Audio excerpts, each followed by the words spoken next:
So let's look at what are we going to do today.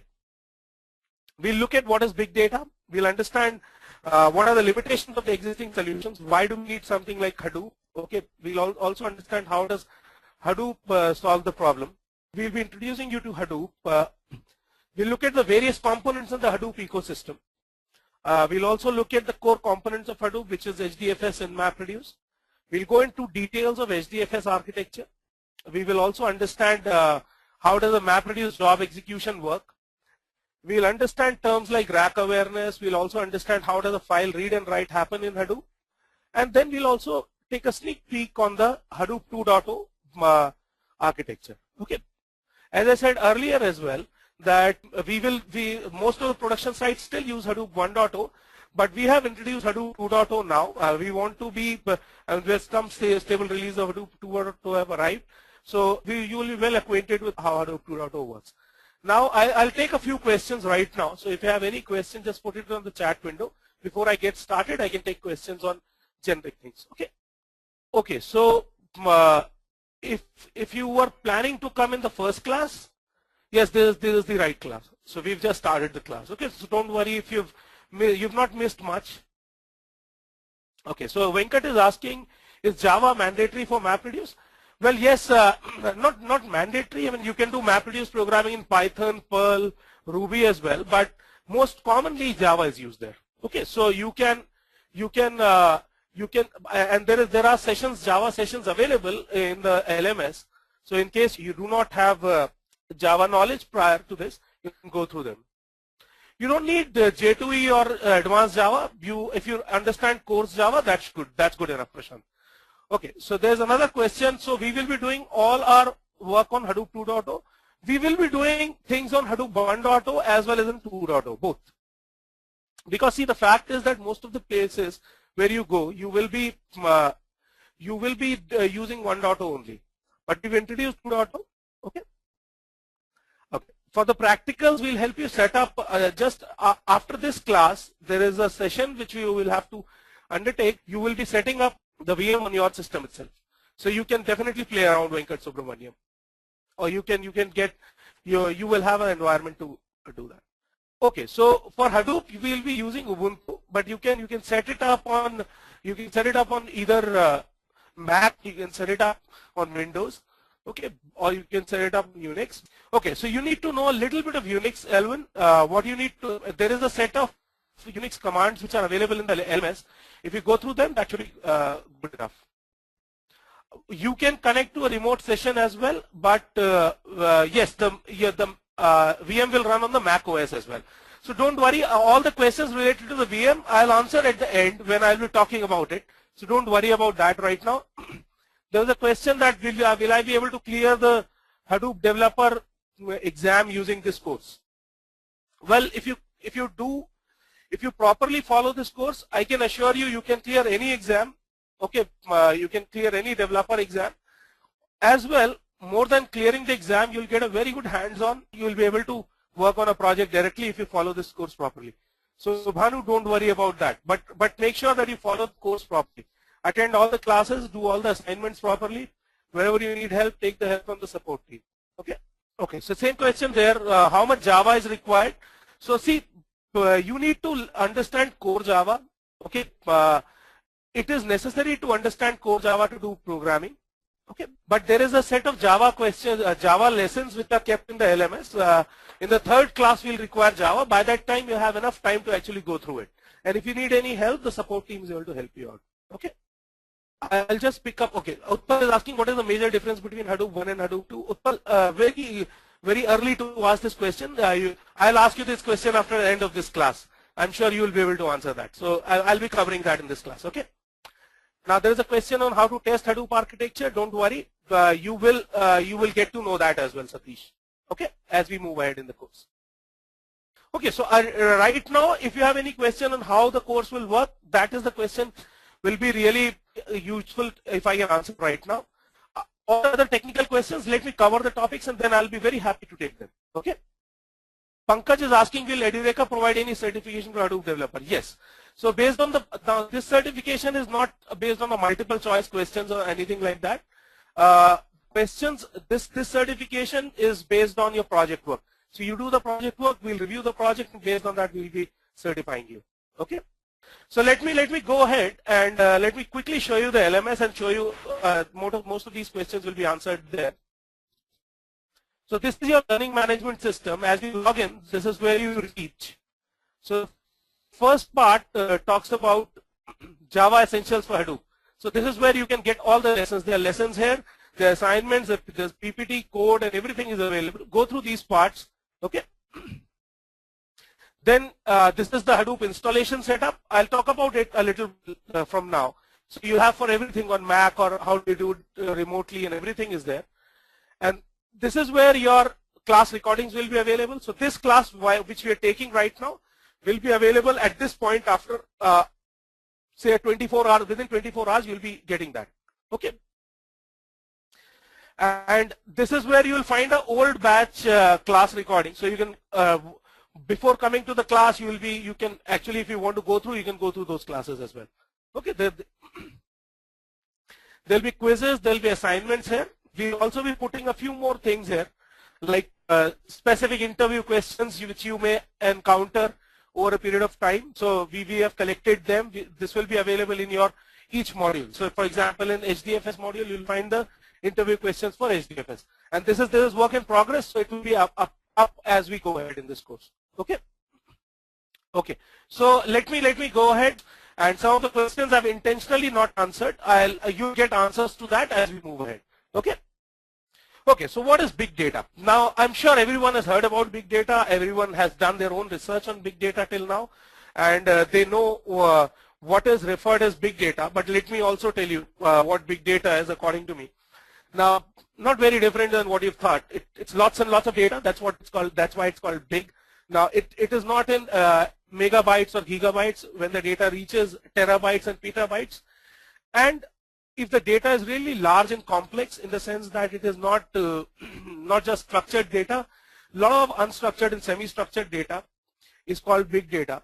And there are a few definitions associated with big data where they say that, okay, big data, when you have large amount of data flowing in your system, okay, at a big speed and a big variety of data like big streams from if you click on something on, say, a like or a share on Facebook, that contributes to big data.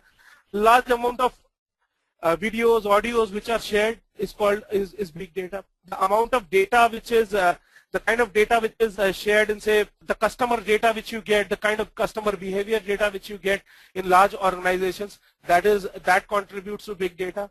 Why are people so crazy about big data these days? What does big data help in? Anyone has an answer to that? So I'm getting some answers there. Very good. Data insights and analysis of various parameters which can be done.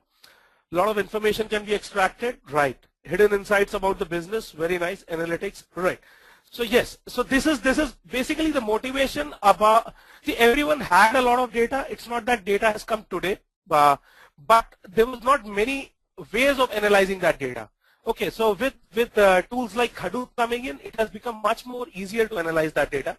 Okay, and you can do predictive analysis, you can do trend analysis, you can look at customer behavior, you can run specific campaigns for customers, you can do say a fraud analysis using big data. So lot of domains are finding applications there. It's all started with social media, but now, I mean, right from banks to retail, we will be looking at some examples to government. Everywhere people have started realizing the power of big data analytics, and they are doing analytics there. Okay. Now there is an example here which says New York Stock Exchange generates about 1 terabyte of new trade data per day to perform stock trading analytics to determine trends on optimal trades. Now, if you look at 1 terabyte of new trade data per day, and no trade analysis is done based on a single day data, right? It is done based on a data over years or months. So you can imagine the kind of data you have to crunch, and you need to have all that data in single place, and there has to be a tool which can actually crunch such huge amount of data. Okay, we will be looking at so that's the amount of data we are talking about. Now there are various applications, various places where you will find this data. Mostly the data which we deal with when we talk about big data is unstructured data. What is the difference between structured and unstructured data? Anyone can answer that? Okay, structured has row and column. Yes, unstructured could be a log file, right? Raw data is unstructured, right? Okay, right. So yes, so whatever is stored in RDBMS, you can say that that is structured, and everything else is either semi-structured or unstructured, right? So data from, say, click streams, which you have, audio, video data is all unstructured data. Okay, let us look at more examples of unstructured data. So basically, this is a very important graph which plots how did the growth of data happen. So till say 1990s, there was hardly any unstructured data available. Now whatever data we had was business transaction data, which was used in banks. The kind of data you'll find in a CRM, you'll find in a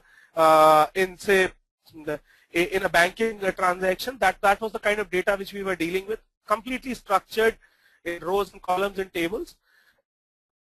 With the growth of application data happened mostly in the new millennium, when we got with when Google came up, when other search engines came up, and social media came up.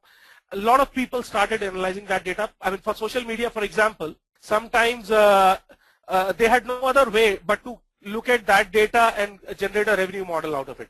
Right? How does Facebook earn its revenue? What is the revenue model of Facebook? Can anyone tell me that? Ads, right? So how does Facebook make sure that the right ads are shown to the right people? If they're not able to show the right ad to the right person, then they'll not be able to make any money, right? So as an advertiser, I can target people in Facebook. Yes, context-based advertising by using the activity log, by looking at your what you've shared, what you've commented, the kind of pages you like, right? Where you are located, in fact, your workplaces. All those things are parameters. I would request everyone to actually go ahead and try to create an ad in Facebook. That could be one of the activities for today. You'll get to know the kind of parameters they look at, okay? And based on those parameters, they are able to show you ads, right? So Lija says, I'm able to see a lot of Edureka ads now in FB, right? So Facebook knows whom to actually target. Okay, Alvin also tells me that I found Edureka ad in FB and that's how I joined. Okay, a lot of people here got to know about Edureka and FB. So Edureka will be advertising a lot on Facebook, and they will be advertising because they get a ROI on that, right? If they do not get a ROI on that, then they will not advertise. So they pay a lot for Facebook advertising, and what Facebook has to make sure is to target the ads to the right people, right? Okay, so basically before the advent of, say, Hadoop, or before people were storing data in Hadoop came in around 2006. People were still storing their data on distributed, say, MySQL, okay, instances, or on Oracle Exadata. Okay, I'll show you that as well as we go ahead in the course. I'll tell you how to do that. Now, at this point of time, the data, see, it is not that data was not there. Data was always there. The unstructured data was always there. This is where this would be the point where probably Hadoop started getting in use. And since then, you see a lot of unstructured data. In fact, it is said that every year the amount of data in the universe is doubled. Okay, so Exadata is a Hadoop is a Oracle tool. Okay, 2009, 2010, Oracle introduced that. You can read about it, Oracle Exadata. Okay, now what has happened now is that with the tools like Hadoop, as well as a lot of BI tools which have been introduced, which can work very well with Hadoop, doing analytics over this data has become very simple. Okay, earlier it was not possible. So say Facebook uses Hive. Hive is one of the things which we'll be learning today to do a lot of analytics over the data. Okay, so we will be learning about Hive as well as we go ahead in the course. Okay, so this is what has happened in terms of data. The data is growing very fast. That's all I wanted you to know from this foil. So if everyone has an understanding of what is the difference between structured and unstructured data, and how the data is growing these days, then I think we are good at this point. So can everyone give me a yes if you understand that? Thank you very much. Okay, Savita is asking you what is unstructured. So Savita, all these, as I said earlier, all the data like click streams, audio, video, all this data is classified as unstructured data. Anything which is not in the form of row and columns in RDBMS is unstructured data. Okay. Okay, coming to IBM's definition of big data, it characterizes big data with three things: volume, velocity, and variety. Now, what does volume, velocity, and variety mean? Very, very simple to understand. In fact, very logical as well. Okay, Prashant is asking me a question. I'll quickly answer that. Is the Facebook chat unstructured? Yes, that is also unstructured data. In fact, Facebook was using Cassandra earlier for Facebook chat, but then they looked at the Facebook Messenger is built on HBase. Okay, so we will be looking at that when we reach the HBase class. Okay, but the volume means the amount of data which is being generated, which we know it is huge. Usually data in terms of terabytes and petabytes is classified as big data. Velocity is the speed at which the data is getting generated. Now, if you look at it, you'll see that, okay, Facebook is generating 500 terabytes of data every day. Okay, or NYSE is generating 1 terabyte of data every day. So this velocity is defined there. Okay, and variety is the kind of data which is getting generated. See the chat data which Prashant talked about, or the data which was audio files, the click streams, the video files. All this is a huge variety of data which is getting generated. There could be unstructured, semi-structured data as well. Say XML kind of data is a semi-structured data. Okay, so this is how it is defined. Now there are a couple of questions which I'll quickly take here. So Ananda is asking, there are analytics software like SAS, Teradata, etc. Do they work only on structured data? No, Ananda. They can also work on unstructured data, but you'll have to, usually what you have to do is there is a stack of data flow which will ultimately end up on SAS. In fact, on Hadoop also you can use SAS as a analytics software. You can use R with Hadoop as well. R is a very commonly used open source language for analytics, which is fast replacing SAS. Okay. Now, in Hadoop, you can use all data. You can use structured, unstructured data as well, Savita. Velocity, as I said, Prakash, is basically the speed at which the data is getting generated. As we saw, right, the NYSE generates 1 terabyte of data every day.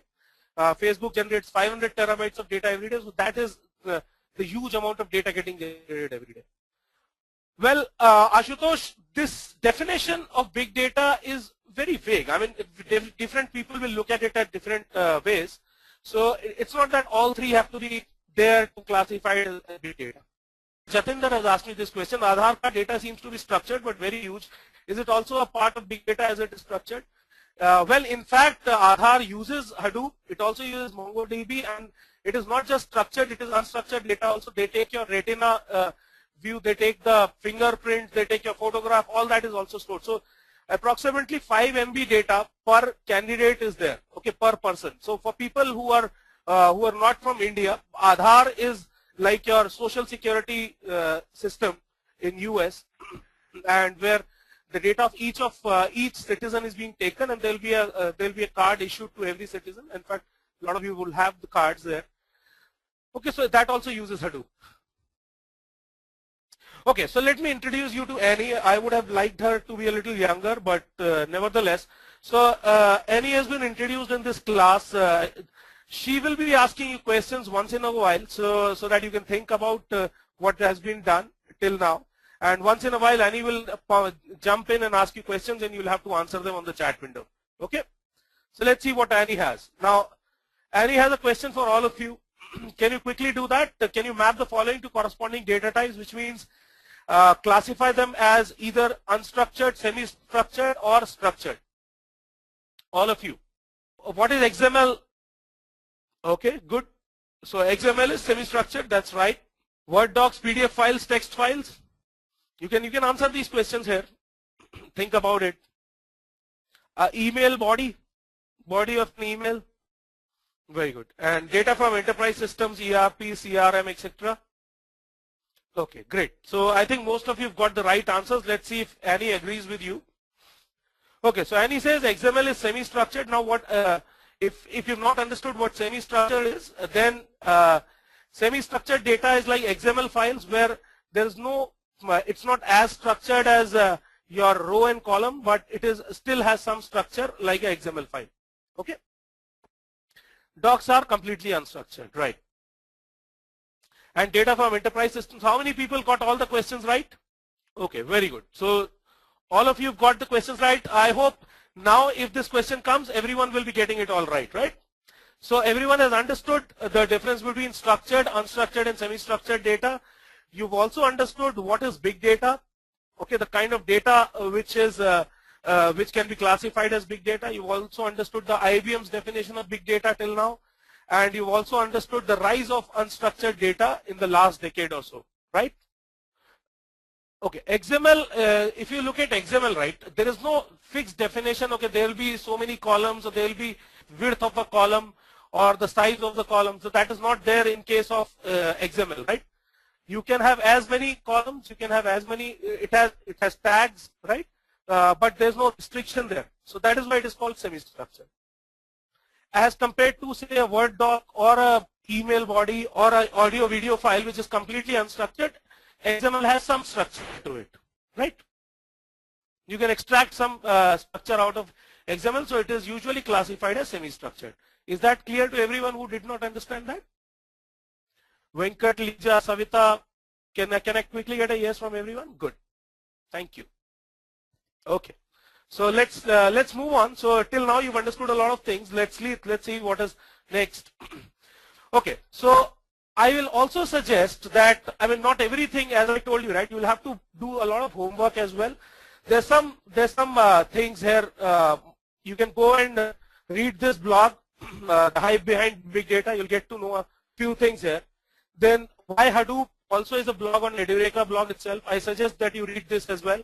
You'll have links to each of these already in your email. Then people who are looking for jobs in Hadoop, this is the place where you can go ahead and look at. You can also search at Indeed. You'll find a lot of jobs there. Also, you should go and read at Wikipedia about big data, and then big data characteristics on the IBM definition. This is the link. So after the class, you can go ahead and do some reading here.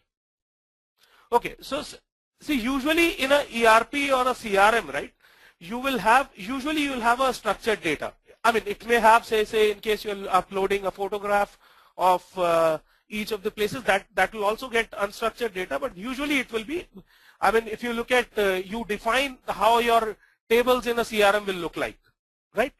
So, and you also specify this is the data type of the column in CRM. That's why that data is all unstructured, all structured. But you can also add, say, a profile picture, so that will be unstructured. But still, the overall, when you define a table in CRM, you define, or you define columns in CRM, you will be actually looking at what will be the data type, whether it will be a drop-down list, and what will be the kind of columns it will have, whether it will be numerical or whether it will be a string data type. So all those definitions you do. That's why the CRM data is called structured data. I hope that this answers, right? Okay, great. So yeah, so these are the further readings after the class. You can read about these, and you'll get a lot more insights into it. Okay. And if you have more questions on it, you can post them either on the discussion forums. I'll show you where to put in the discussion forums as well quickly. So this is where you'll find the discussion forums. You can go ahead and start. You can ask questions. You can go through a lot of discussions are happening here. There will be discussions on your certification exams as well. This is one discussion which is happening here. Okay, so if you need to file a ticket, you can file a ticket from here. Okay, you can also call on this number or check your ticket status from here. These are the forums. Yeah, you can start a new topic here as well. Okay. Okay, unstructured data usually will not have a structure. Okay, that is why it's called unstructured. It will be completely random data. It may have some structure, like there will be some data which will be a comma separated data. There will be some tabs in between, but then it will not be a predefined structure. Okay. Alvin, you can definitely interact with all the participants in this class through the discussion forum. Okay. Okay. So in this section, we will be looking at some of the big data customer scenarios. We'll be looking at what are the use cases where people are using big data analytics. Okay, so eBay, for example, is using a lot of it in web and e-tailing, which on eBay, if you've gone there, you'll see a lot of recommendation engines which will say that, okay, the people who bought this also bought this, right? You've seen that, something like that, everyone? Has everyone seen that? If you try to check out something from either eBay or a Flipkart, it will say, okay, people who bought this also bought this. So that recommendation engine is done using big data analytics. In fact, Mahout is the tool which is used on for doing that, the building recommender systems. Okay, I'll talk about Mahout as well, so don't worry about that. Then ad targeting, I've already spoken to you about ad targeting, where on a specific customer you can target your ad based on his behavior. So that's one place where people use big data a lot. Improving the search quality and click fraud detection. Say, for example, if you have ad on Google and there is someone who keeps on clicking that ad once on every time using a bot, for example, Google has to make sure that that ad is not charged for. Okay, so even if you go and click a single ad 100 times on Google, it is not that the advertiser will be charged for that. Okay, so that's also done using big data analytics by looking at who is actually doing that. Okay, then in telecommunications, there is China Mobile, which is a large. I mean, Airtel also uses that. A lot of Indian mobile companies also use it. In fact, a lot of companies in the US also use Hadoop right now. So for network performance optimization, calling data record analysis, all this call data, for example, is unstructured data. Right? It's audio data. So if you have to do some analysis over that, if you have to look at, okay, and if you have to look at the performance of your value-added services schemes, so you have to analyze huge amount of data. How many people actually got and used that particular top-up plan which you gave, and what was the churn from there? That is the kind of analysis which we do using Hadoop here or big data analytics. Okay, and you also analyze your network to predict failures. So we want to know more of our customers. Say, for example, if I know these many customers use this kind of schemes, okay, so what I'll do is that I'll probably introduce a scheme where these customers will be, say for example, let's take an example. Now I have a segment of young customers who use a lot of phone in night, okay, but they are looking at competitors which are giving them free night talk time, okay. So that will lead to customer churn for me if I've not got that data analysis properly, okay. And if I have got that data analysis properly, I'll be able to prevent that customer churn by introducing a scheme like that. Does that answer your question, Vivek? So customer churn prevention is understanding your customer behavior and introducing specific schemes for our customers or a set of customers so that they do not go to competitors. Okay. Yes, Gmail also uses Hadoop.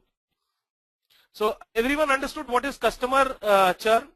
Say for example, you are a mobile provider. Okay, you are AT&T for example, and you see that you want to know what my customers are actually doing. Okay, how many people actually use the night talk time schemes? How many people actually use the unlimited SMS kind of schemes? How many people use the email package scheme? Okay, so based on that, you will introduce new value-added services. Okay, and if you are able to analyze huge amount of data, you will be able to predict that which scheme is going to work well, which is not going to work well. So, and you will also be able to prevent customer churn, which means that your existing customers went away to some other provider because customer churn is like attrition, right? So your customers went from this provider to some other provider because he was providing a better scheme. Nowadays, you will see a cutthroat competition based on talk times, or right. So that is what is churn. It is CHURN here. Okay, so is that understood? So these are all the places where in telecom big data analytics is used. Okay, so network performance optimization. Again, see, you know how many people will be using a particular at a particular time. What will be the usage of your network, right? Say for example, at night 3 o'clock, if I have a huge amount of network bandwidth available, but very few people using it, it's of no use. So you can route it to some other place. Okay. Say for example, I don't know how many people have noticed it, but since I look at these things very closely, if you go to your office on weekends, right, you'll see the network speed is bad. Okay, or late evening hours, the network speed is usually bad. Or on weekends, though you have a 10 Mbps lease line, but still what Airtel will go ahead and do is that on weekends they'll route a lot of this network to the homes, okay, to the individual retail users and not from the corporate users, because they know on these weekends very few people will be using it. Similarly, in the night time, you'll see at times the speeds will vary. Okay, so basically what they have to make sure is that based on how many people are using how much bandwidth, they will be doing a performance optimization. Does that answer your question, Avni? Has anyone noticed this happening in their offices in the weekends, that the speed goes down? Though very few people are there and you'll be wondering, Venkat says yes, that why is the speed today down? So it's not your system admin who has done anything wrong, it's your network provider who has done some smart optimization of the network. Okay, there are a few people who have said yes. I'm sure when you others go ahead and notice this, if you go to your office today, you'll see that the speed is low. Now, you've understood the application of big data analytics in retail. You've understood the application of big data analytics in telecommunications. Let's look at some more applications. Okay, Aadhaar. Now, again, someone had asked this question earlier. Now, let me tell you what Aadhaar is. For people who are not, does everyone know what Aadhaar is? I'm sure there are a lot of people who are not in India, so I'll quickly tell you what Aadhaar is. Aadhaar is, okay, Sarita says no, okay. Don't worry. Aadhaar is a scheme which is introduced by Government of India, which is like social security number in US, where each citizen will get a unique identity, which will have, using which they can get rid of, and hopefully get rid of all the multiple identifications they have to carry right now. It has your photograph, it has your fingerprints, it has your eye retina image, okay, so, and it has your address and your everything. And if you look at this picture itself, it has the thumbprint, right? So it has your thumbprint. It's not very different from the social security number in US. Okay, it is not very different. Now, for each user, it is said that they have 5 MB data. Now, if you look at India's population, I don't want you to calculate it, but it will be somewhere around 10 to 15 petabytes of data. Okay, and every day a lot of analysis will be done on this data. So Aadhaar is using Hadoop for storing this data. They also use HBase. Okay, Venkat Subramaniam has told me that Aadhaar is world's biggest biometric database. Right, I'm sure it will be, because India is the largest, if not today, then it will become most populous country. So Aadhaar is using Hadoop. Then NextBio is a large organization in the healthcare and the life sciences space. It uses for gene sequencing. Now, I'm not an expert on that, so don't ask me what all can be done using gene sequencing. I'm sure some of you guys, you can read about it. I can send you a few links. I know as much as you guys know. But this is the idea of putting it here is that this is one area where big data analytics is being used in a huge way in the health sciences and in life sciences. Right. So you can predict that what will be the kind of disease a person may be having, what could be the possible solution for that. And what I'll say is that you should also look at this link, which shows you, I'll quickly take you to this link, but I'll let you people see this link later on. Now this link shows what are the different companies which are using Hadoop, for example. Okay, and what is their node size and what are they doing with that. Okay, so this will be a good read. You'll come to know it's an alphabetical indexing of all the companies which are using Hadoop. Okay, so you should go ahead and read this as well. Okay, now there is Ananda has given me a good insight. He says that your genome sequence is mapped to the behavior, to find the behavior against a database to find your health behavior. Right, so genome sequencing is this, it is mapped to find the behavior against a database. So there will be a huge database and your gene will be mapped to that to find out what could be the diseases you may catch or what could be the probable solution to that. Okay, so let's see what are the other use cases. Now in banks and financial services, JP Morgan Chase, for example, one of the largest banks. In fact, all the top 5 banks use Hadoop. Okay, in fact, 3 of the top 5 banks use the cloud era Hadoop itself. Okay, so what are the kind of things which they use for Hadoop for? Basically, for modeling true risk. What that means is that you have to look at, okay, with a particular loan or with a particular transactions, what could be the risks associated with it. Say, for example, a lot of insurance companies actually use big data analytics. What do they do with it is that looking at your past records in terms of payments and looking at your health records, they'll predict, okay, this should be the premium you should pay. And based on your region where you live, the kind of salary you earn, your premiums will vary and the kind of schemes they can offer you will vary. Okay, so these are the applications in the financial services domain. Okay. A lot of things like credit scoring analysis. Everyone understands credit scoring? Okay. Ananda is asking, bank data is mostly structured. How is then big data? Okay.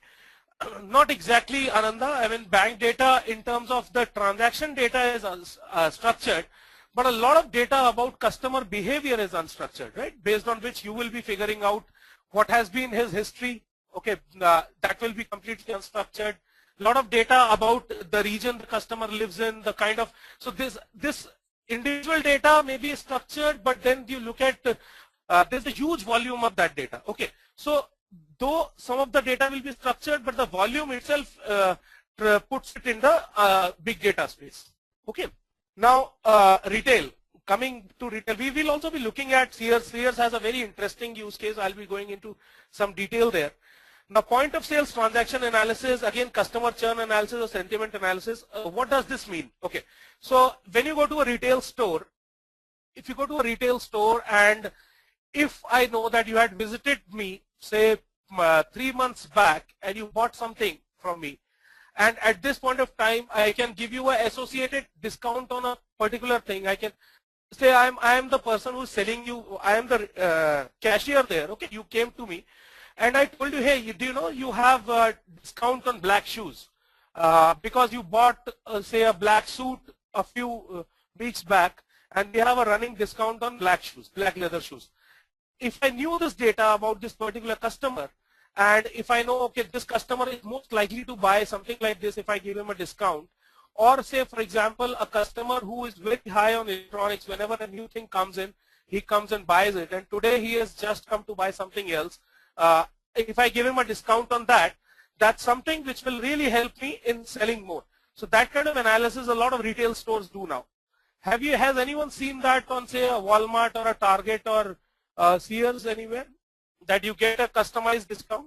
On Amazon, yes, you've seen that. I'm talking about retail stores.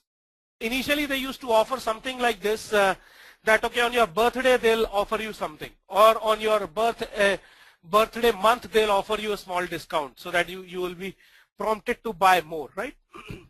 But now they want to do even more. So that is one static data which they have.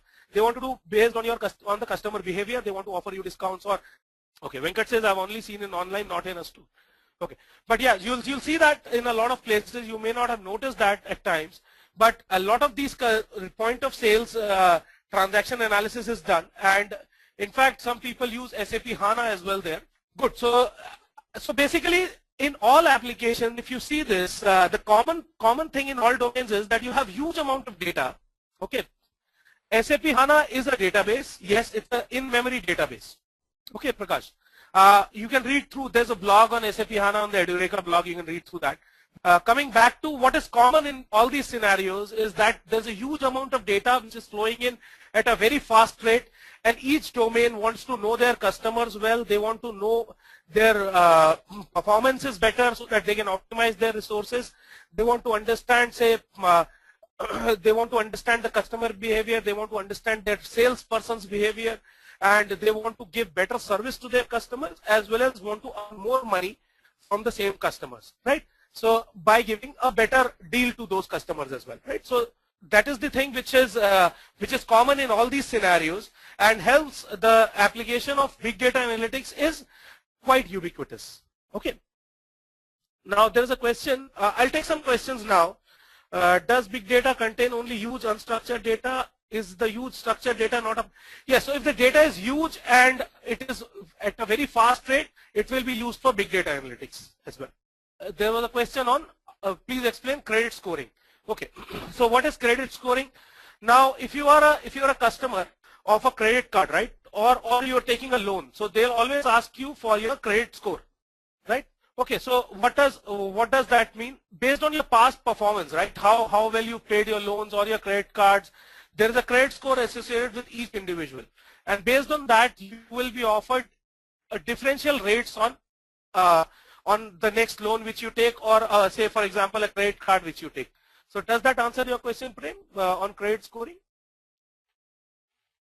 Okay, so Prem says, I was working with Deutsche Bank on credit analysis, but we are not using Hadoop. Now, see, it is not just that all the time you will be using Hadoop. When the data becomes huge and you really want to, I'll show you an example and you will understand where Hadoop will come into place instead of other, let me just go to the next.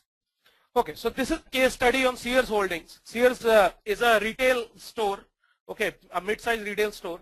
Now what they did, what they were doing earlier was that they were using a combination of Teradata, Exadata and SAS to do data mining. Okay, they were using a traditional system like Exadata, Teradata, and to store and process customer activity and sales data.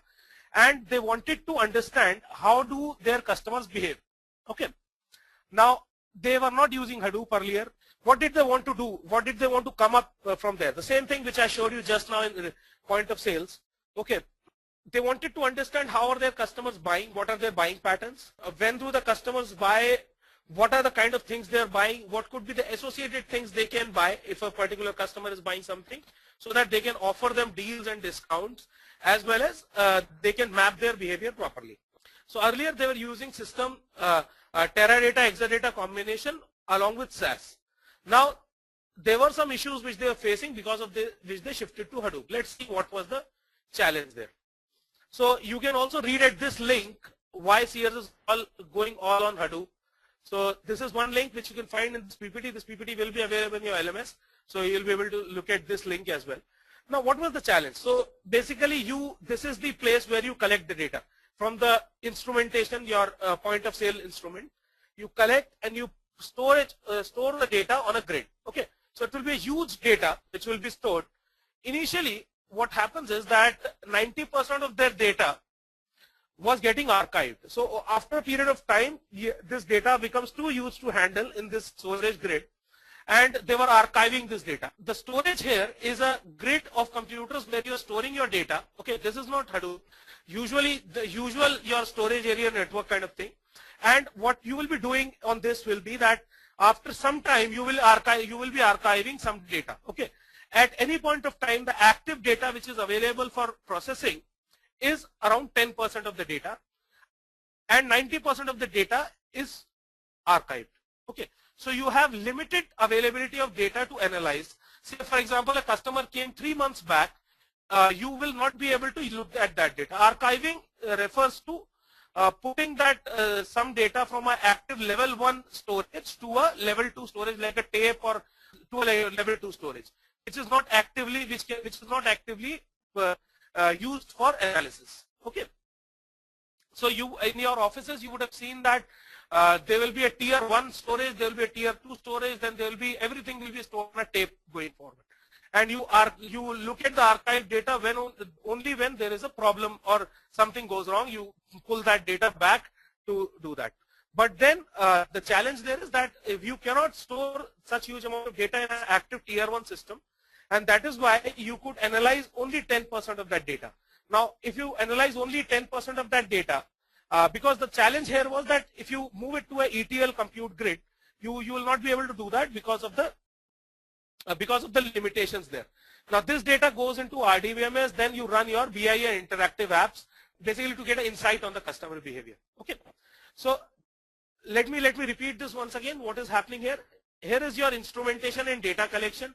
This data is getting stored into a storage network. Then a lot of this data gets, this is all raw data, a lot of this data gets archived over a period of time. This data is moved into a ETL thing where you do extract transaction load. Everyone understands what is ETL? Right. Okay. So ETL will be used on this raw data. Okay. So we will be reading this raw data. We will be extracting meaningful information out of that data, and then we will be generating reports out of that based on the business requirements. Okay. So there will be some SQL querying done there. We will be looking at more into ETL as we go into this course. But for now, you can understand it this way, that it will be, you move the data into a data warehouse, okay, where you will be analyzing this raw data, you will be reading this raw data, and you will extract refined data from this raw data, okay, and then move it into and generate reports based on that. Okay. Sushil is asking me what is premature data death. Now, see this, 90% of this data doesn't make it at all to the compute grid at a particular point of time because of the huge size of the data. Okay.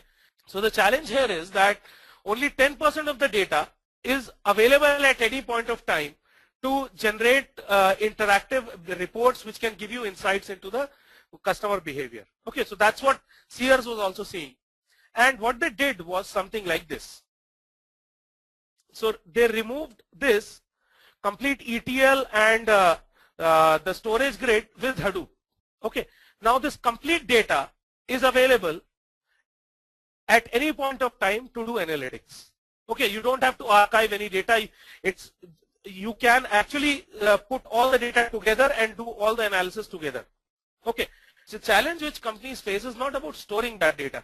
The challenge is about retrieving that data at a very fast rate and putting into a ETL kind of system. Okay. Now, what happens is that the storage sizes have gone up. They have scaled up beautifully. What has not happened is that the read speed from a storage is not increased. The read still happens at a very low speed. Okay, we will be looking at that in a while. So because of that, it is impossible to read all that huge data without using something like Hadoop. And I'll be telling you why, okay, in a while. So just hold on. Some of these things will become clearer as we move on. For now, you can just understand that with Hadoop, you are now able to utilize your complete raw data for analytics as compared to earlier system where you were using only 10% of that data. Okay. So the performance of getting data and everything we'll be talking about in a while. Okay, you will understand all those things. Okay, is that okay? Is everyone fine with that? So see, the crux which you need to understand here is that because of the limitation of not being able to get that data from a ETL, from a storage grid, okay, we had to archive a lot of data and we could use only some data. Okay, now Hadoop has solved that problem and you have the complete data available for analysis. How is it different from the storage grid is something which we'll be looking at in a while. Okay, we'll be also looking at security in Hadoop, not in this class, but later on, Satish. Okay, so is that clear to everyone, guys? How has Hadoop changed the fact that you can now analyze a larger amount of data as compared to a lesser data earlier? Yes, Satya. So that's right. This is not only an issue of storage. It's not an issue of storage. You can store data, right? But can you actually quickly retrieve that data to do analysis? Let's see. I mean, I understand that all of you had that question on the last foil that why can't we analyze the whole data when it is kept, whether it is archived, it can still be retrieved and it can be analyzed, right? So let's see what is the challenge there. It's not about storage. This small example will help you in understanding that. Yeah, Utpal, please go ahead and ask your question. But meanwhile, what I want you guys to do is that look at this problem. So you have to read 1 terabyte of data. If it is kept on a single machine, which has 4 IO channels, which means it has 4 hard disks, and each channel has the read speed of 100 Mbps, which means it's a very good sophisticated machine. How much time will it take to read it? Okay, I want you guys to calculate that. Utpal, you can go ahead and ask your questions. Don't worry. And meanwhile, everyone, please try to do this exercise. Tell me how much time it will take to read 1 terabyte of data from here. Okay. So basically, this is the kind of time it will take. It will take around 45 minutes. To be precise, it will be somewhere around 43 odd minutes. But 45 odd minutes it will take to read 1 terabyte of data from a single machine. Okay.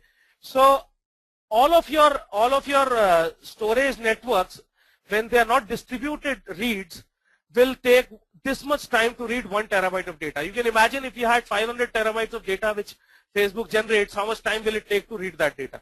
So the challenge, guys, is not about storing the data. It is about reading that data fast for analysis. Now, if you had 10 machines, if you had to read the same 1 terabyte of data from 10 machines, what will be the thing? How much time will it take? Yeah, obviously, it will take 1/10 of that time. So this is the whole idea behind introduction of a distributed file system, and that is what Hadoop is based on. Okay, it is not on processing power or anything like that, but it is on the ability to distribute the data. Okay, and a framework which can store distributed data as well as help in analyzing that data without facing all the issues like scheduling of data read and dirty read. All those things are taken care by the framework itself. Coming back to the same slide, if you look at, if you had a normal storage, it would, why do we archive all that data? Because it is not humanly possible to read that. It is not possible to read that data at a fast rate, right? So if you had to do that analysis, the importance is that the analysis should be done at a very fast rate itself. In case of Sears, they have moved to a 300 node Hadoop cluster, and to keep 100% of its data available for processing rather than meager 10% as was the case with non-Hadoop solutions. So what Hadoop does is it can distribute the data, and you can read data in parallel from Hadoop.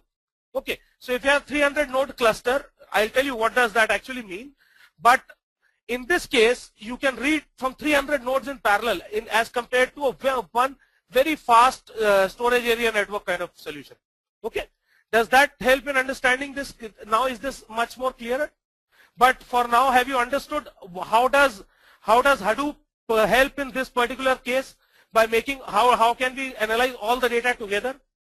Because of that problem of reading that data fast, what we did was, instead of putting that data on a very high machine, a highly available machine, we put that data across a cluster of computer which are say in this case a 300 node computers from which you can read in parallel, and though the speed of read from each will be slower than what you could achieve by vertical scaling, which means by using a better hardware, but you still can read from parallel from hundreds of nodes, so you have all the data available for analysis at any point of time, right?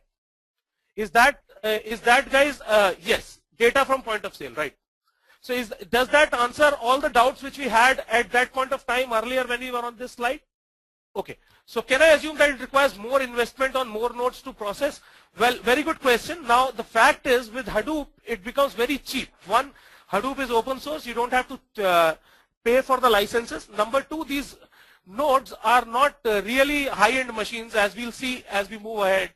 That these are cheap commodity hardware, so the price will be in fact lower. Okay, so that is the beauty there. Okay, Satya, let me quickly move ahead. So we've seen that this is the problem we were facing, that that's why we needed a solution which could distribute the data, but still now, yes, so basically there are a lot of distributed file systems available. Now Hadoop also has its own distributed file system, which is called HDFS. We'll come to that. And Hadoop is not only about the distributed file system.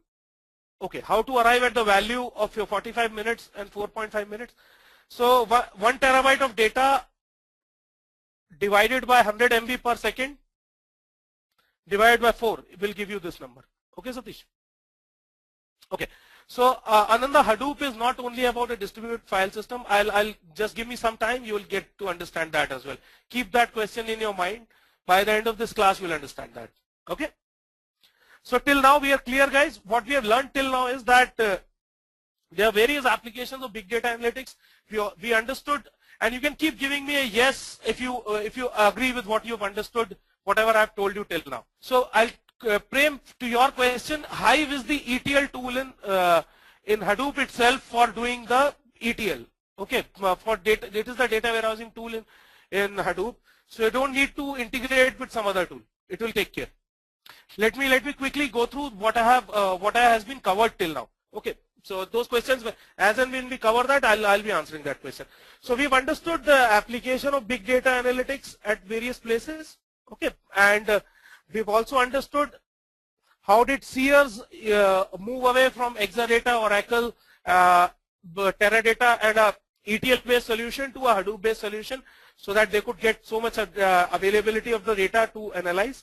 And then we understood why is a DFS required, and what is the need for a Hadoop kind of system. It is not just storage, but the power of doing processing in parallel. Okay. Now let's look at what is Hadoop. Okay. Now Hadoop is not just a distributed file system.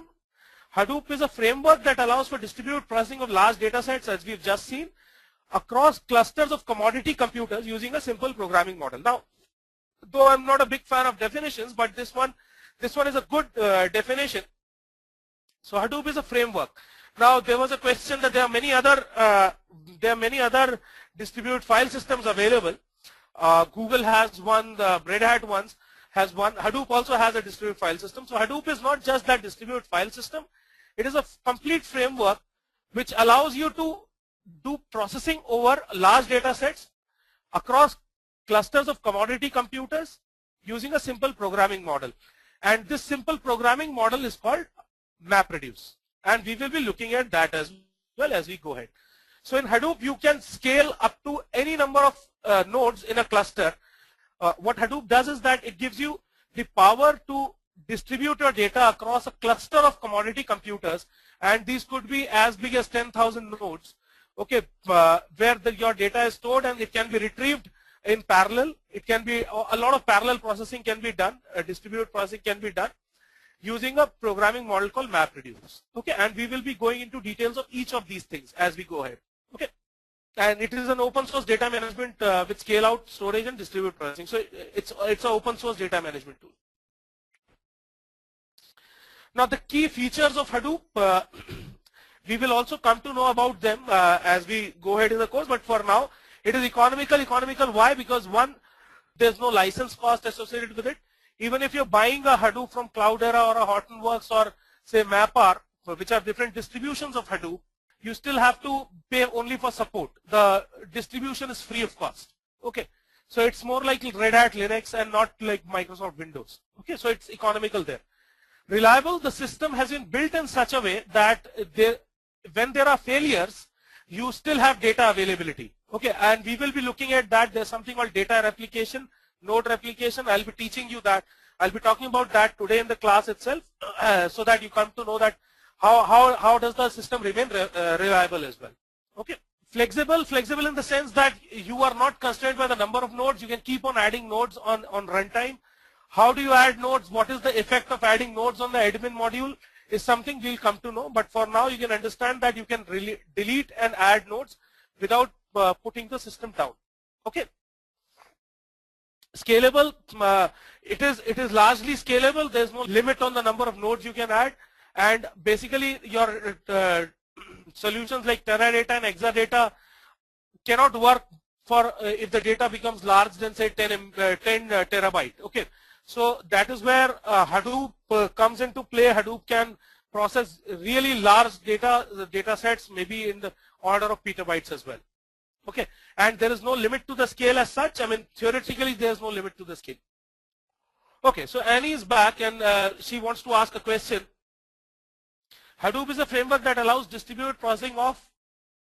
Okay, very simple question. Now, the reason why this question is put in is that it is not that you cannot handle small data sets.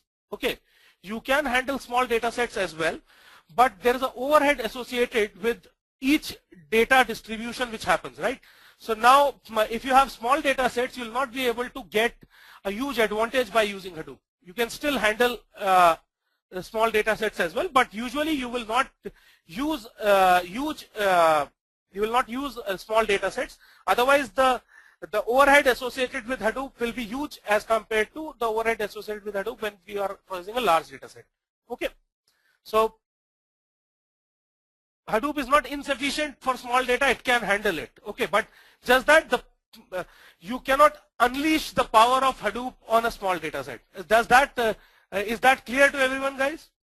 So good question, Prem. Prem is asking, what if the small data set is small and unstructured? Well, if the data set is small, what you will and unstructured, what you will try to do is, at the first step, you will try to collate that data. Okay, you can concatenate data together to make a large data set. We'll see that one of that example in our class 3. When we will be looking at MapReduce, I'll show you that example as well. Okay, but usually you will try to get a large data set. Okay, there was a question which I wanted to take. Okay, Pankaj asked me, how is Hadoop flexible? So Pankaj, as I told you, very quickly I'll repeat that. You can add and delete nodes, okay, without actually putting the system down. So in that sense, it is very flexible. Okay. So if the data size is in terabytes, then it makes, at least in a few GBs, then it makes sense to use Hadoop there. Data set. If it is less than that, it doesn't help. So Satya has a question which I want to answer. Technical architecture infrastructure, while it requires more storage space to store data and nodes to process used data. In this case, it involves more licensing cost. In this case, how can we recommend the client to go for Hadoop implementation? What would be our justification we can give to our client? So Satya, well, number one, Hadoop does not require a licensing cost because it is free. So that's one very big justification. You can save millions of dollars which your client would be giving on, say, Oracle Exadata. Why should you go for Hadoop implementation? Because of the scale. It is also based on the scale which you want to achieve. If your data runs into more than 10 terabytes, then it makes sense to use Hadoop. Okay, and Hadoop implementation will be cheaper than any other Teradata or a Exadata kind of implementation. Okay, I hope that answers your question. It is open source. Yeah, and also the hardware which is used in Hadoop is commodity hardware. We'll come to know we'll talk about that as well. Okay, now coming to the Hadoop ecosystem, let's see what are the different components in Hadoop. Now I'll not be going into details of these, but over the period of our course, we will be covering most of these. Okay. Okay, to start here, so basically you had a lot of data or a structured data. If you had structured data stored in a RDBMS and you want to move it into Hadoop, you use Scoop for that. Scoop is the tool used for Scoop is a tool which is used for moving the data from RDBMS to Hadoop. So it's the full form of SQL to Hadoop.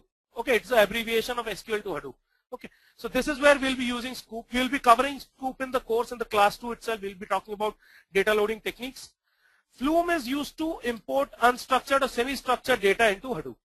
Okay, which means that say if you have data which is on web, okay, and you want to move that data using an API into Hadoop. Say a common data could be a Twitter data which you want to move into Hadoop. Some websites will allow you to import data directly from an API. So Flume is the tool used to do that. Okay, we'll be doing an example of Flume also in the next class, and where we'll be loading data from Twitter into the HDFS or the Hadoop distributed file system.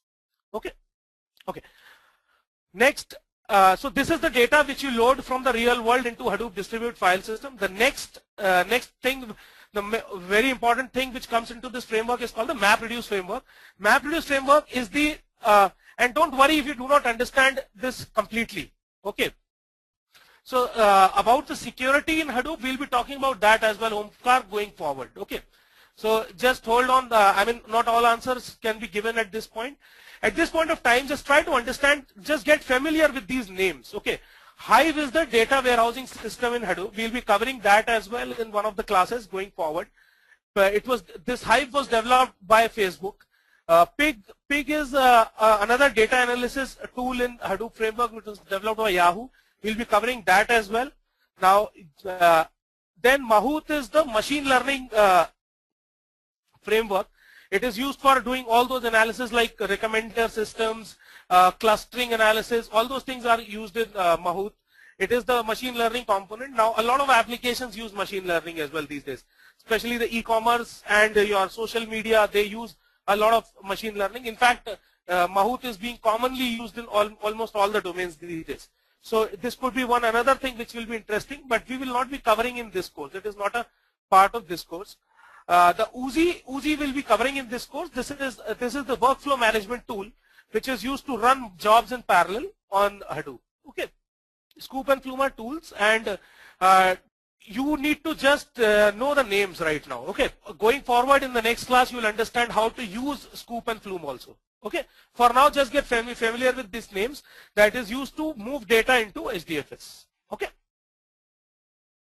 Now, Mahout will not be a part of this course, so I'll just quickly tell you a little bit about Mahout. There's a separate course on Mahout, so if anyone is interested, you can pick up that course as well. Okay, so Mahout is basically Hadoop and MapReduce together. What do you can write intelligent applications using Apache Mahout. You can also look at this link, which will tell you a lot of things with a lot of people who use Mahout. And these are the I'm sure everyone has seen these kind of recommendations on LinkedIn. Companies you may want to follow, jobs you may be interested in. People who saw this profile also looked at. Okay, people similar to this, I'm sure everyone has seen, right? Or the recommendation which you see on Amazon, all that is done using Mahout. Okay, Mahout in itself is a big subject, but yeah, it is a part of the Hadoop framework. So you may, if you're interested, you may want to learn that. There is a course from Edureka, I believe, which takes you deep into Mahout as well. Okay, but we will not be covering in this course. So is this clear to everyone? What are the different components in the Hadoop framework? In the Hadoop ecosystem, you have the tools for loading data, which is Hadoop distributed file system, and then you also have a NoSQL database in which you can load data, which is HBase. MapReduce framework is the programming model which is used to read and write data from this from the distributed file system. We'll go into details of all these are open source. Okay, all these are freeware, all these are open source, right?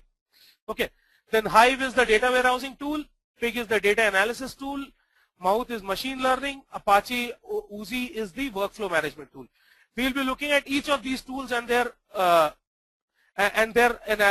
applications as we go forward. Yes, MapReduce framework works directly on the HDFS, and I'll also tell you what is MapReduce in a while. Okay, I'll give you a small example of MapReduce as well. Okay. Now you can, okay, good question, which reporting tool is used? Okay, so for data visualization, a lot of people use R there. R is an open source reporting tool. Has anyone heard about R? R is a library of, I mean, you can do trend analysis, you can do predictive analysis, you can do a lot of things using R. Okay, so R is an open source tool which is used in conjunction with the, it is a language in itself, it is very similar to SAS. SAS is basically very high cost license. There is open source, a lot of people are, yes, it is called R only, R, the letter R itself. You can search for R programming language.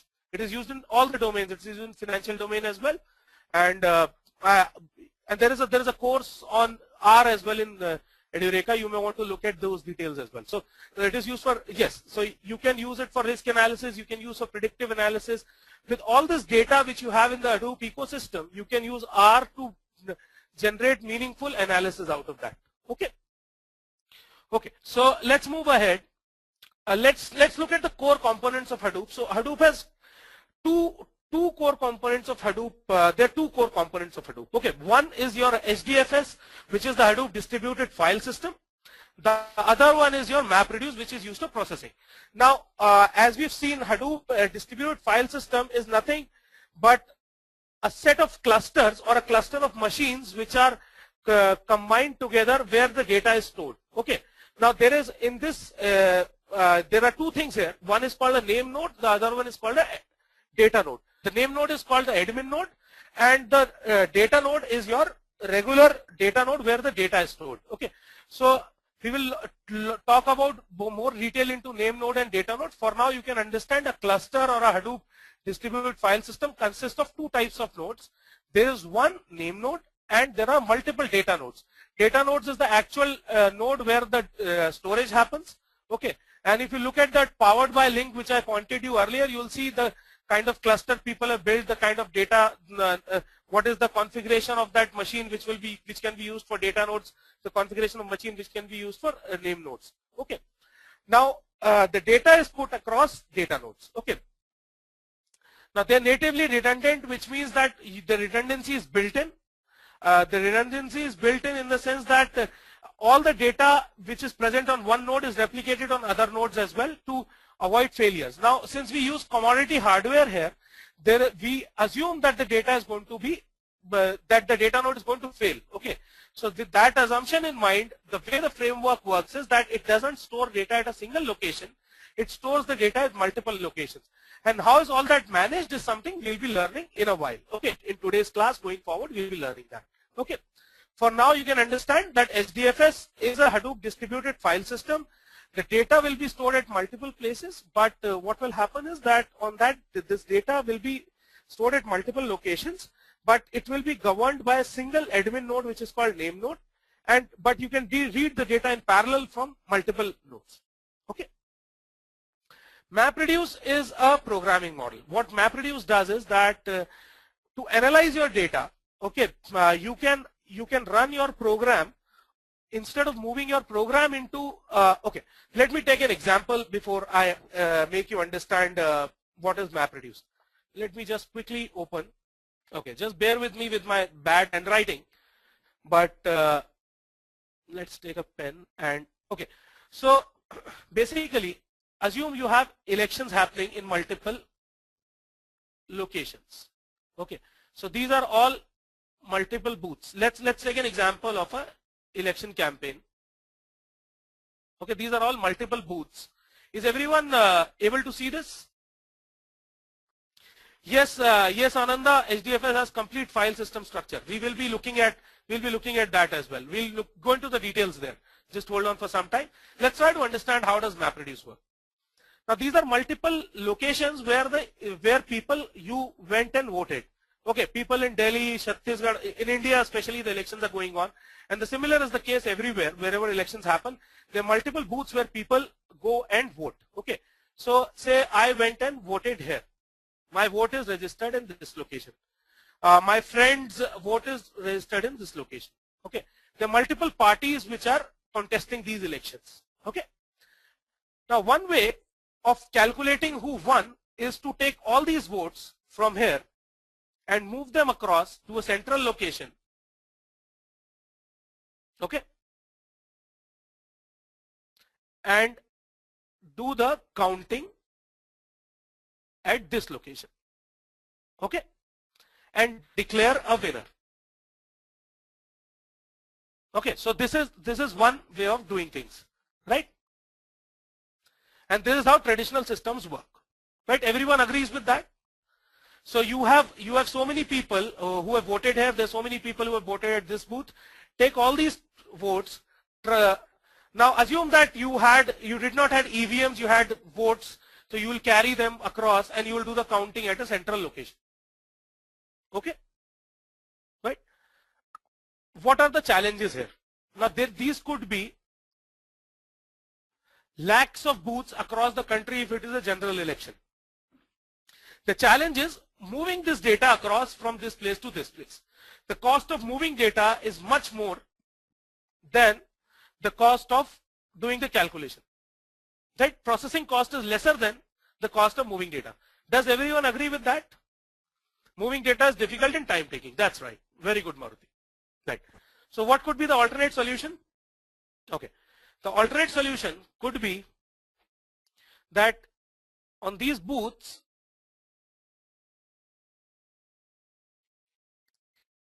you send your processing to these booths. Okay.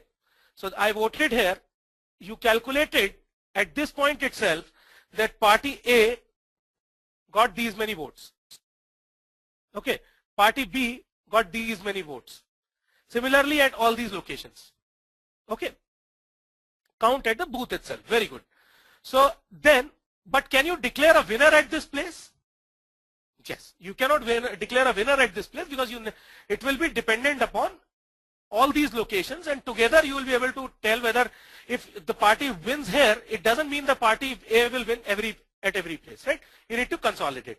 So what you will take from here is the data you will take from here, and you will move this data to a central location where you will consolidate this and do a processing here as well and declare a winner, right?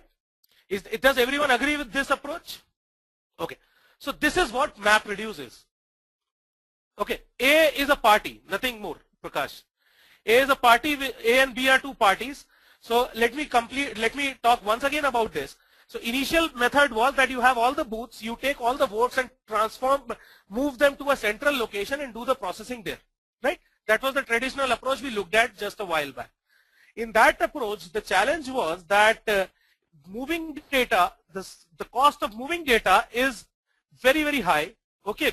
And the cost of and the time it takes is very high, so your processing becomes time taking, tedious, and very difficult to do. Okay, while in approach 2, what we did was we counted the votes here itself and only moved the part that how many votes did each person give. We did not move the votes literally from this place to this place, right? Data loss chances are also very low. That's right, across the network. So this task of counting here is called a map task, and this task of finally doing a deduction is called a reduce task. Okay, these are all programs. Now initially what the approach was to move your data to your processing. Here what we have done is we moved the processing to the data, right? Is that clear to everyone? Yes, you can do, that's right, Ipsha, you can do, and all these maps can be run in parallel at multiple nodes. That is very easy to understand, right? You don't need, so there can be booth level resources who can do this counting, there can be booth level resources who can do this counting and only pass on this particular thing, right? So this is the map reduce approach of solving a problem, okay? The reduce task is again a program which will just consolidate. Okay, if a party got these many votes from here, it will get the tally of all the votes from all these places and then finally tell you who is the winner. Is that okay, Richa? Yes, we are still moving the summaries of individual nodes to central location to consolidate, and that is what the reduce task will be doing. Okay. Sure, I will repeat this once again. Richa, Jatinder says excellent example. Thanks, Jatinder. Sure. So the summary of this whole idea is, I'm sure when you read about MapReduce, you will be hearing terms like moving data, moving processing to the data, moving the program to the data. This is what it actually means, that you divide the whole problem into multiple problems and solve those problems. Now, what we've done here is, since this data was available here, instead of moving the data to a central processing unit, we moved our program to this unit. So basically, you can move a map task or a map program to the data node where the data is actually stored. If you come to that, okay, and you get a consolidated winner at this booth level. Then you take this winners or from all these booths to a central location. This could again be a data node. I mean, it doesn't matter. This could be another constituency where you took all these and you did a calculation here on who is the actual winner, right? Is that clear, guys? A map is just a program. We'll come to know about that as well. Okay. It is called map reduce because the first task is called map task. The second task is called reduce task. Okay. Is this clear to everyone? Anyone has any doubt about the map reduce paradigm now? Don't worry how the map task is run, how many map tasks can be run on a node, who governs, who makes sure that the task is running properly. Okay, so on the individual poll booths, a map task can do the calculation here itself, right? The task can be completely independent. There's no dependency of this task on this booth, right? Say on booth A, you have a party candidate A which is leading, and you get these votes counted. You get 50 votes here, you get 45 votes here. Now you move not the votes but the actual number, that 50 and 45, to this task. So this is any task which can be done independent of the other data nodes can be moved into a map task. Okay. Wherever there is an aggregation required, you require a reduced job. So it is also possible that in your analysis you never have a reduced job. You can do everything in a map task itself. Say for example, if you are doing an encryption on some data, okay. Let's take an example of something like you have a lot of data, raw data kept in multiple nodes in Hadoop, and you want to apply an encryption algorithm on that data. Okay. If you want to apply an encryption algorithm, it will just be a transformation. You take X amount of data, transform it using an algorithm, right? Using a function, right? that function does not require consolidation across nodes. So you can run a MapReduce without a reducer itself. Does that make sense, guys? Okay, so I'll explain this example once again. It's a little difficult thing to get at this point of time, but don't worry. I just want to have some chaos in your mind as well. So what I said was that you have huge amount of data put across multiple nodes in a cluster, okay, and you want to run an encryption on that. You want to encrypt all that, okay. You can run that, and what does the encryption require? It requires a data transformation. You can use a function which will just take the input data and give you an output which will be encrypted data. Is that clear to everyone? So you have a function A, okay, which will take an input I, and it will give a output O, okay, right? And this is the, say for example, AES encryption, and AES is the type of encryption, right? You can, if you have say 100 terabytes of data here, you can run this function on this whole data, and this, what will come out of this will be a encrypted data, right? So in this case, you can do all the tasks, whatever is required here in a map task itself. You don't need a reduced task in this job, right? Because you don't need any consolidation. Is that clear now? Great. So, so don't worry too much about MapReduce now. We will be covering that in great detail when we get to the MapReduce class, but I just wanted you to understand the context and what is actually MapReduce. So I hope if you've understood the election example and this example, you've understood MapReduce at a concept level, right? Anyone having does anyone still has a doubt about MapReduce? So, okay, let's now that we've understood a little bit about MapReduce, we've also understood about HDFS. Let's try to understand a little bit more, but we'll still not go into the depth. Okay, thanks. So there's something called a job tracker, then there's something called a task tracker. Now on the MapReduce engine, there's something called a job tracker and a task tracker. Okay, on HDFS there's something called a name node and a data node. Okay, so the way it is divided is that HDFS will have a name node which will be the master node, and then there will be data nodes which will be slave nodes. Job tracker is the master daemon which runs and distributes the tasks to the task trackers. Which task trackers are the programs which will be running on the data nodes. Okay. For now, just understand that there's something called a job tracker and there's something called a task tracker. Job tracker is associated with the master node. The task tracker is associated with the data node. Okay. For now, that's all, right? Task trackers data nodes are the polling stations. Task tracker could be the program which is running on for counting the votes at the polling station. Okay. Tracker runs on the data node. Data node will be on a machine, and the tracker will be running on that node. Okay. So job tracker is associated with the admin node, and the task tracker is associated with the data node. Okay. Is that clear to everyone? Just remember this much. Okay, it is like it is a service which is running, something like a Windows service or a Unix daemon. Okay, so just remember these terms that we've now understood what is map, what is reduce, we've understood HDFS, we've understood what a cluster means, we've also understood what is a name node, we've also understood what is a data node. These terms just become familiar with these terms. A map task is nothing but the map program of the, okay, a reduce program and a map program. Okay, Ananda, that question will be answered in a while if the name node is a single point of failover. Okay, let's move ahead. Let's look at the architecture of the HDFS. Okay, now this is a very important slide, so just make sure that you are paying attention to this and try to understand it once. I'll repeat it also, so don't worry if you do not get it in the first chance. Okay, I want you guys to spend a minute to understand this on your own without me speaking anything, and then I'll go ahead and explain you everything. Okay. Avni, daemon is like a service which is running a task which is running in the background. Okay, for now just look at this diagram. I'll give you maybe 2 minutes to look at it, and then I'll explain. Great. So everyone has seen what is happening here. When we write data into HDFS, will it go to the name node as the diagram is showing arrow? Okay. Okay. Okay. Okay. So let me explain you how things happen here. Okay. Basically, this is the name node. Okay, all the metadata operations are happening at name node. What is metadata? Yeah, metadata is data about data.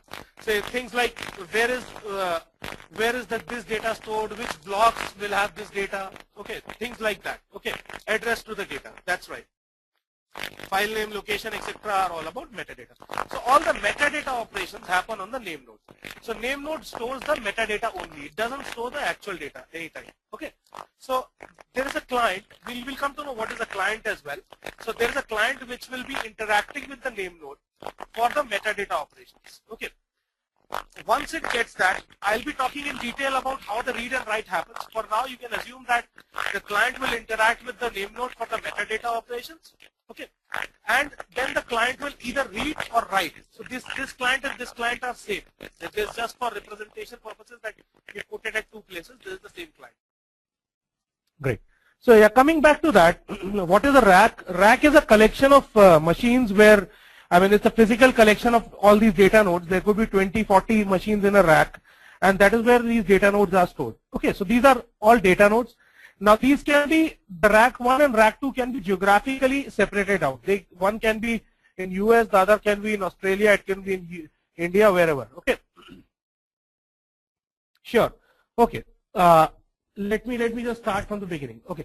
So when I was talking about this, now a client could be, so first thing will be a client. Client will be either your HDFS command line. It could be a Java interface which you can interact with the name node. Okay. So the end user is talking to a client. Okay.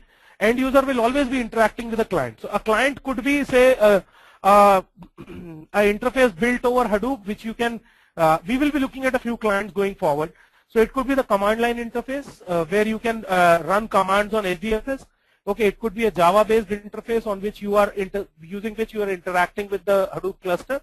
So that's what the client is. Okay, and the end user will be sitting in front of the client. Okay. Now, the client will be interacting with the name node with respect to the metadata operations. So all the metadata operations will be done through client. Okay.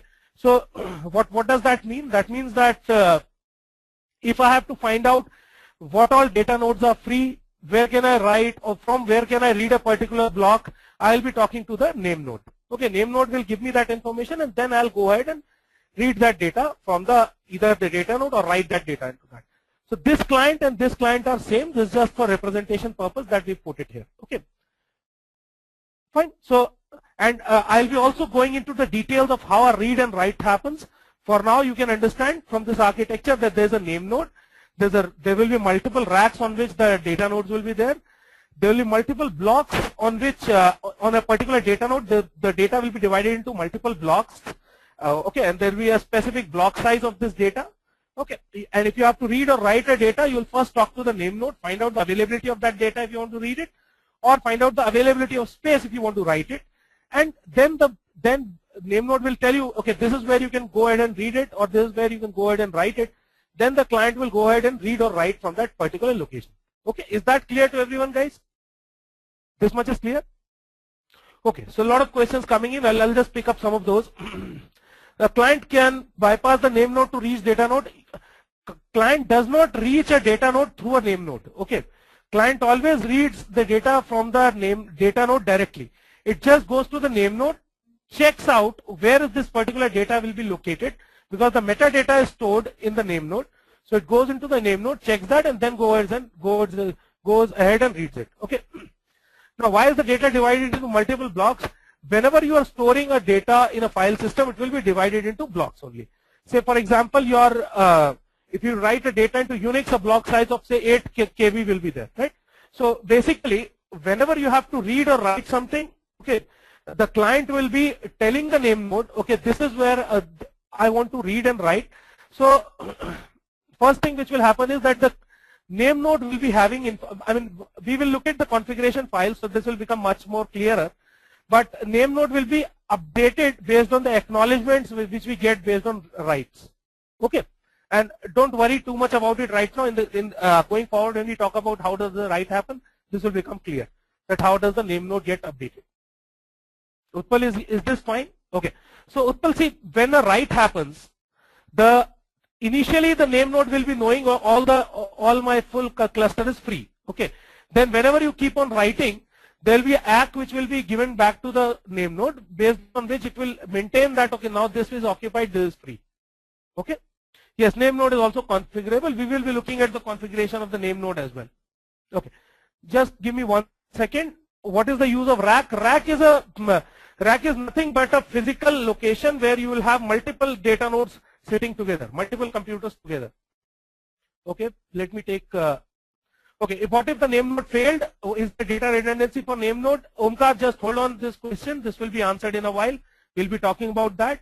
I'll just be talking about replication as well. If multiple people are reading and writing to a single file, name node maintains the inode info and locking mechanism. Yes, so basically that is done through MapReduce. Okay, that how does that multiple thing happen? That will be done through MapReduce. Once we reach the MapReduce chapter, you will get to know exactly how that happens. Does name node will also have the details about disk usage of data nodes? Yes, it will know that what all data nodes are free and what all not.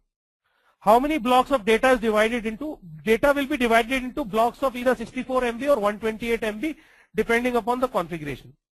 Okay, rack is not a physical computer. It is like a storage space. It is a storage space where multiple computers will be stored together. Basically, a cluster will be a collection of racks. Okay, a rack will be at a single geographical location. You can store multiple data nodes in a rack. Okay. Now, there can be hundreds of racks in a cluster. Okay, the block size is 64 MB. Okay, so let me go forward a little bit, and then some of these questions will be answered. Otherwise, I'll take up more questions. Okay, racks can be in different locations in a single cluster. That's fine.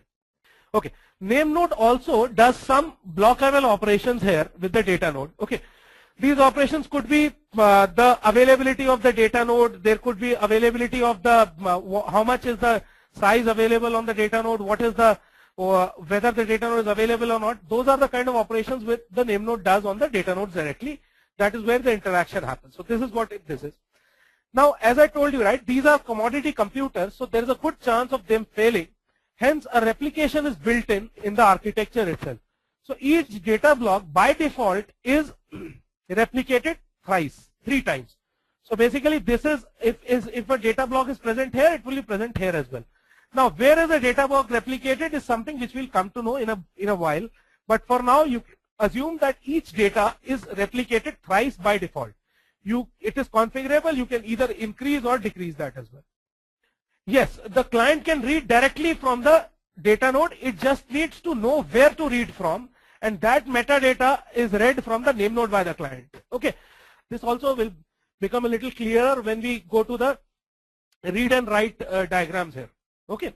Okay, data node is a commodity hardware. What is the configuration of it? Now, as I told you, can go ahead and read those powered by link. You will see what is the kind of configuration people use for this. Usually, it will be a normal Linux box, which you can have a 2 terabyte of the storage, something like a 4 GB of memory or a 16 GB of memory, depending upon your configuration. But we will also look at some of these aspects going forward. For now, you can read through that what are different people using for different things. Okay. The protocol used is RPC here. Okay, remote procedure call is used for talking. Okay, no, there's no replication in a single node cluster. The replication happens on multiple nodes, and it is used if a node fails, then this will come in. Okay, very good question. These data nodes can be hosted on a SaaS thing as well, wherein you can host the complete cluster on something like Amazon Web Services as well. You need not have these physically on your location. You can have them on a cloud itself. You can build them on cloud itself. Okay. Okay. What if all the 3 data nodes fail at the same time? Will we be able to recover data? No, you will not be able to recover that data. Okay. Let me proceed. Some of these questions which you have will be answered. Okay. So now let me quickly revise what I wanted to tell you in this slide. And a lot of things which will remain unanswered, let them remain unanswered for now. Just understand what I wanted to tell you now. And if you are all okay with that, give me a yes. So in this file, I wanted to tell you that the communication between name node and data node happens through a client, where a client, and give me a yes if you've understood this, right? A client, all the metadata operations are done by client on the name node, which include where is the file located, where can I read a file from, where can I write a data into, okay, and then the client directly goes on, gets that information where to read or write, then the client directly goes and reads from the data nodes. Okay, these data nodes are collected in terms of racks in a single geographical location. A cluster can contain multiple racks across multiple geographical locations. Okay, a client can do a read or write both. Then, since these are commodity hardware computers, there is a chance of failure. So you basically, what you do is that you replicate the data across minimum of 3. That is the default setting, that all the data is replicated across 3 places.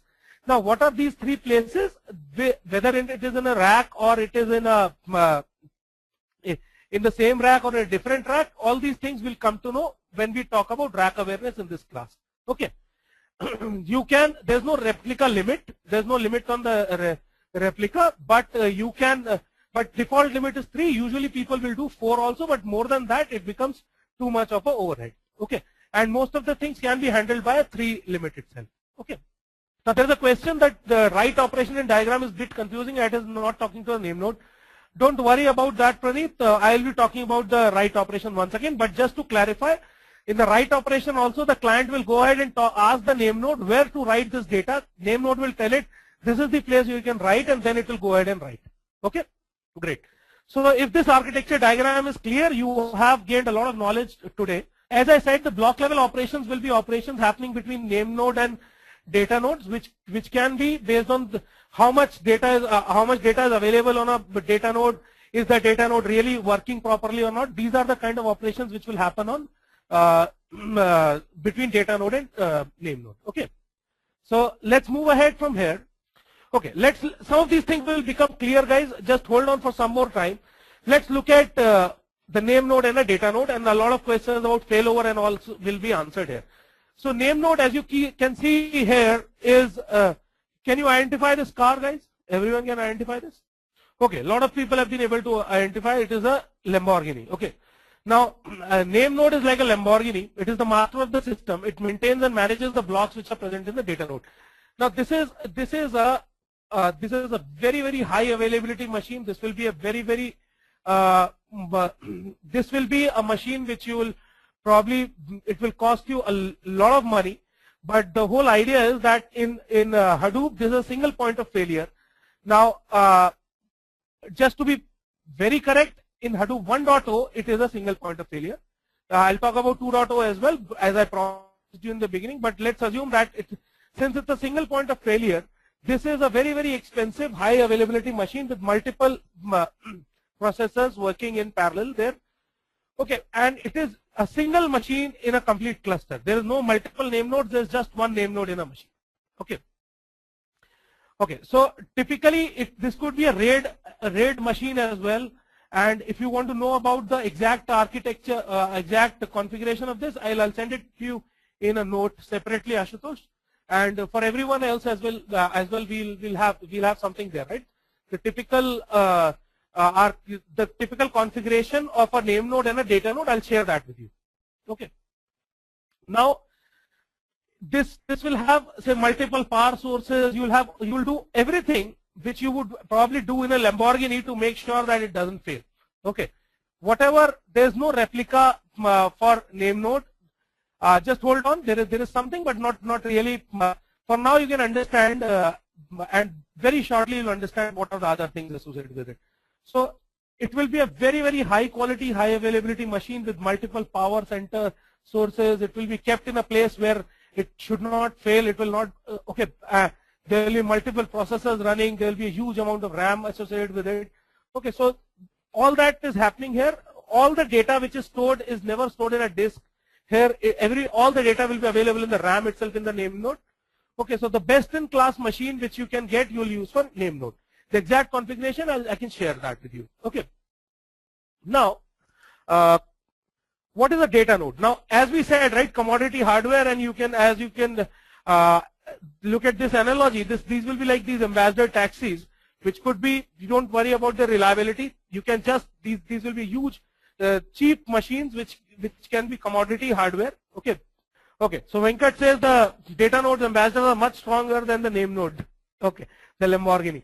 Well, I mean, yeah, they are much powerful because all the politicians go in them, but they are still commodity. Okay, so like let me not get into politics right now, but at the same time, what I wanted to tell you here is that data nodes are plain commodity hardware. But commodity hardware is a normal machine. Your laptop can also work as a data node in a Hadoop cluster. As simple as that. No special thing about them.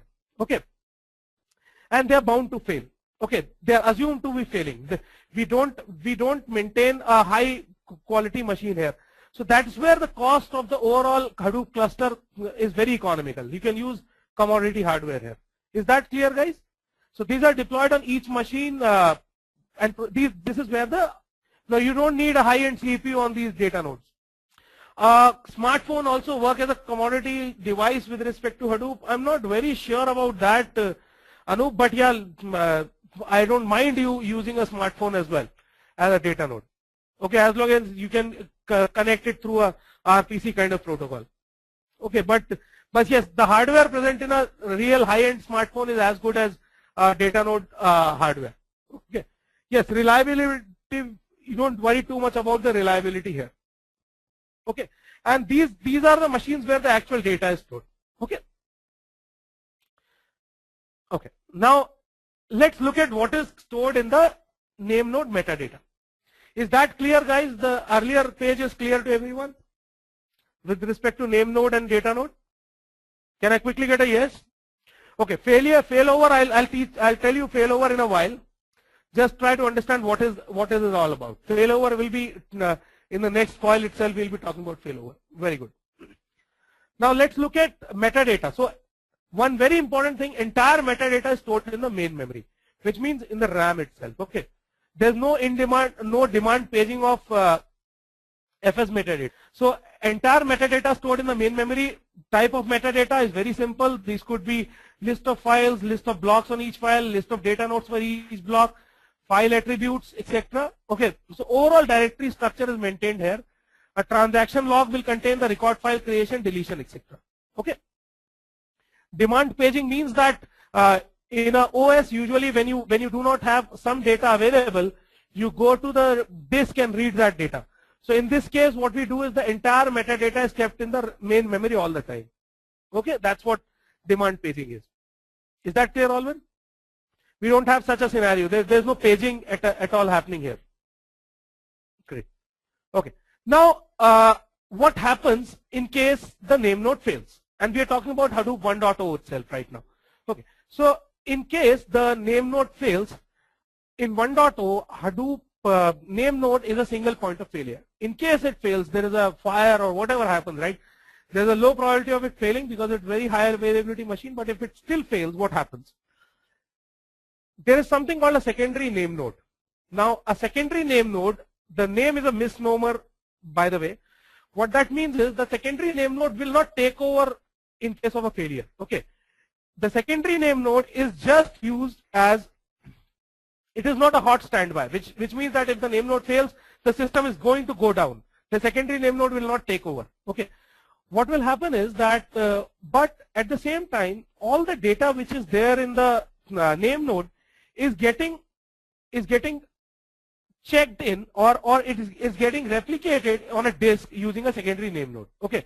So it does the housekeeping and the backup of the name node metadata. So every few minutes, the secondary name node will come and take the data of the name node, metadata of the name node, and store it in a disk.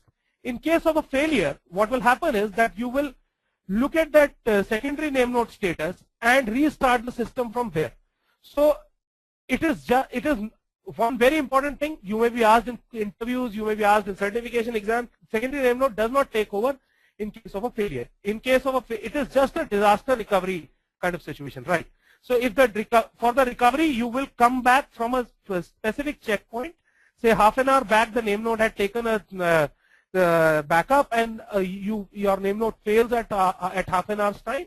Then you will only be able to recover the system from half an hour back. Okay.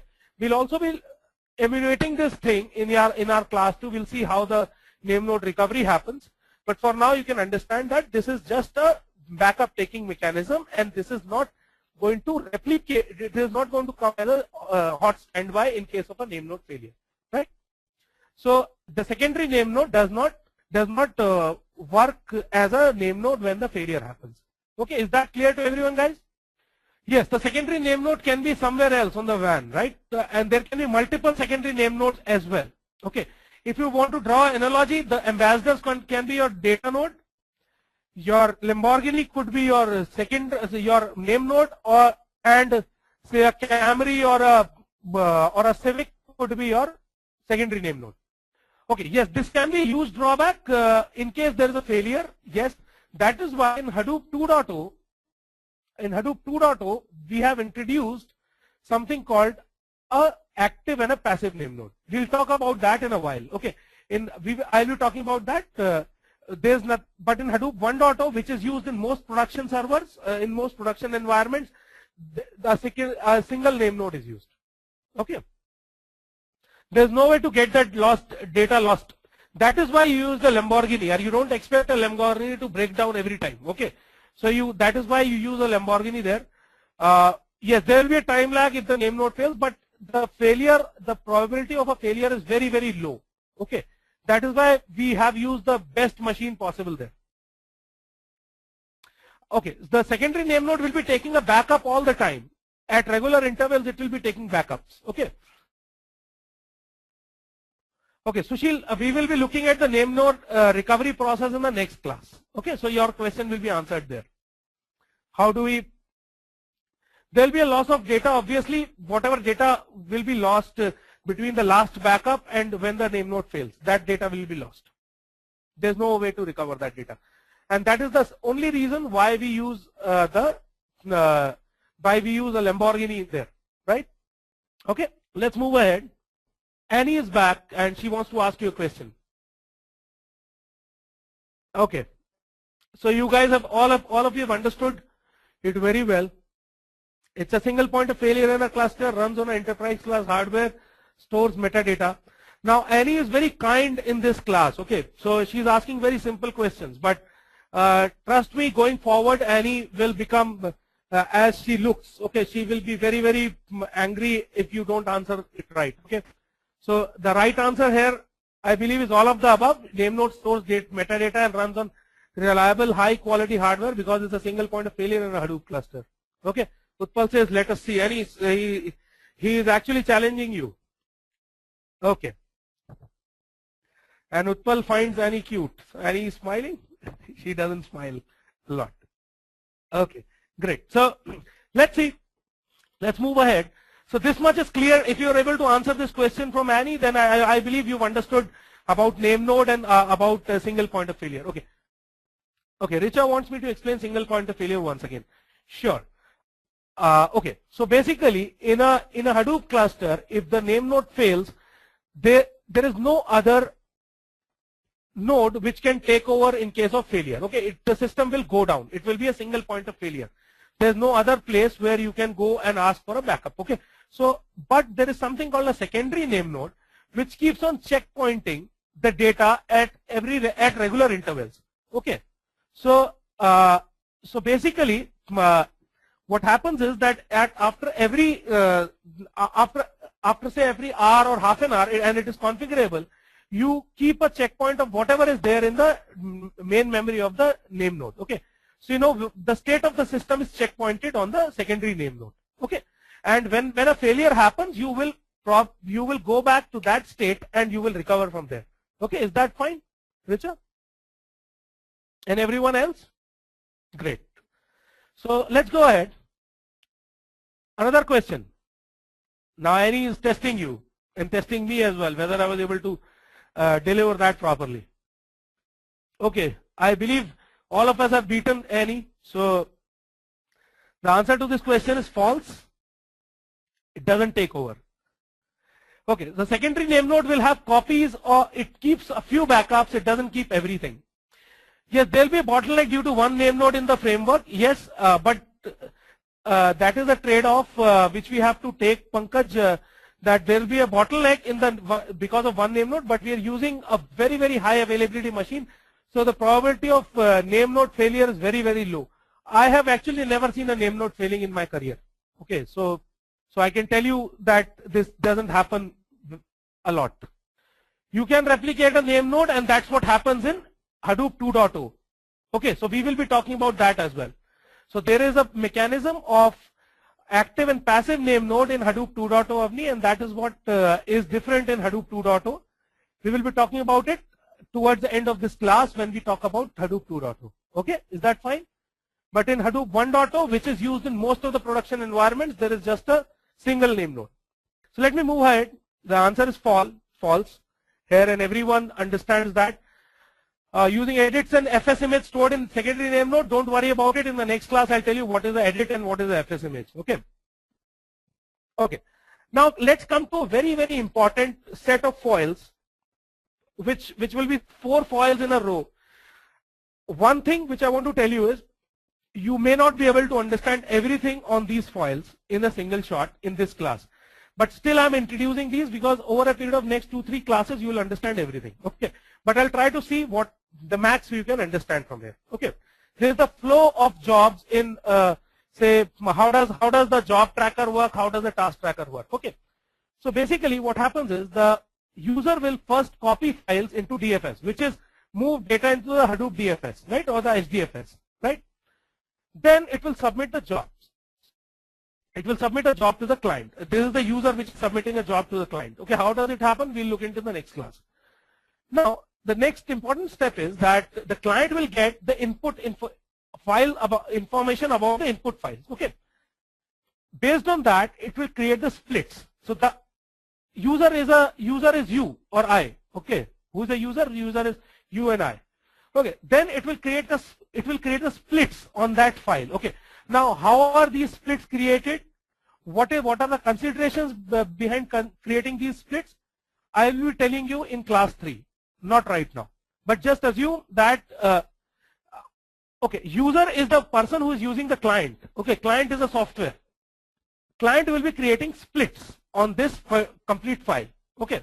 Now, second thing will be the whole data. Say, for example, if you had to do some analysis on that complete data, you will divide that data into blocks or splits. Okay. Files are not copied through client. Files are copied using, say, Scoop or Flume or any external client. Okay. Okay. Okay.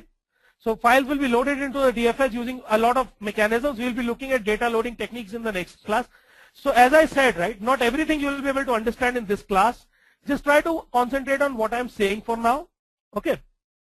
So these files are copied into the DFS. The client is going to split these files based on some considerations, which I'm not telling you today. I'll be telling you in class 3. And this whole data will be divided into multiple splits. Okay.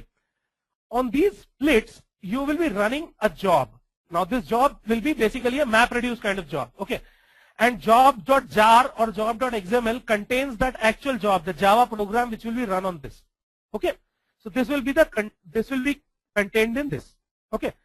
Then once you've submitted the job will actually be submitted through a job tracker.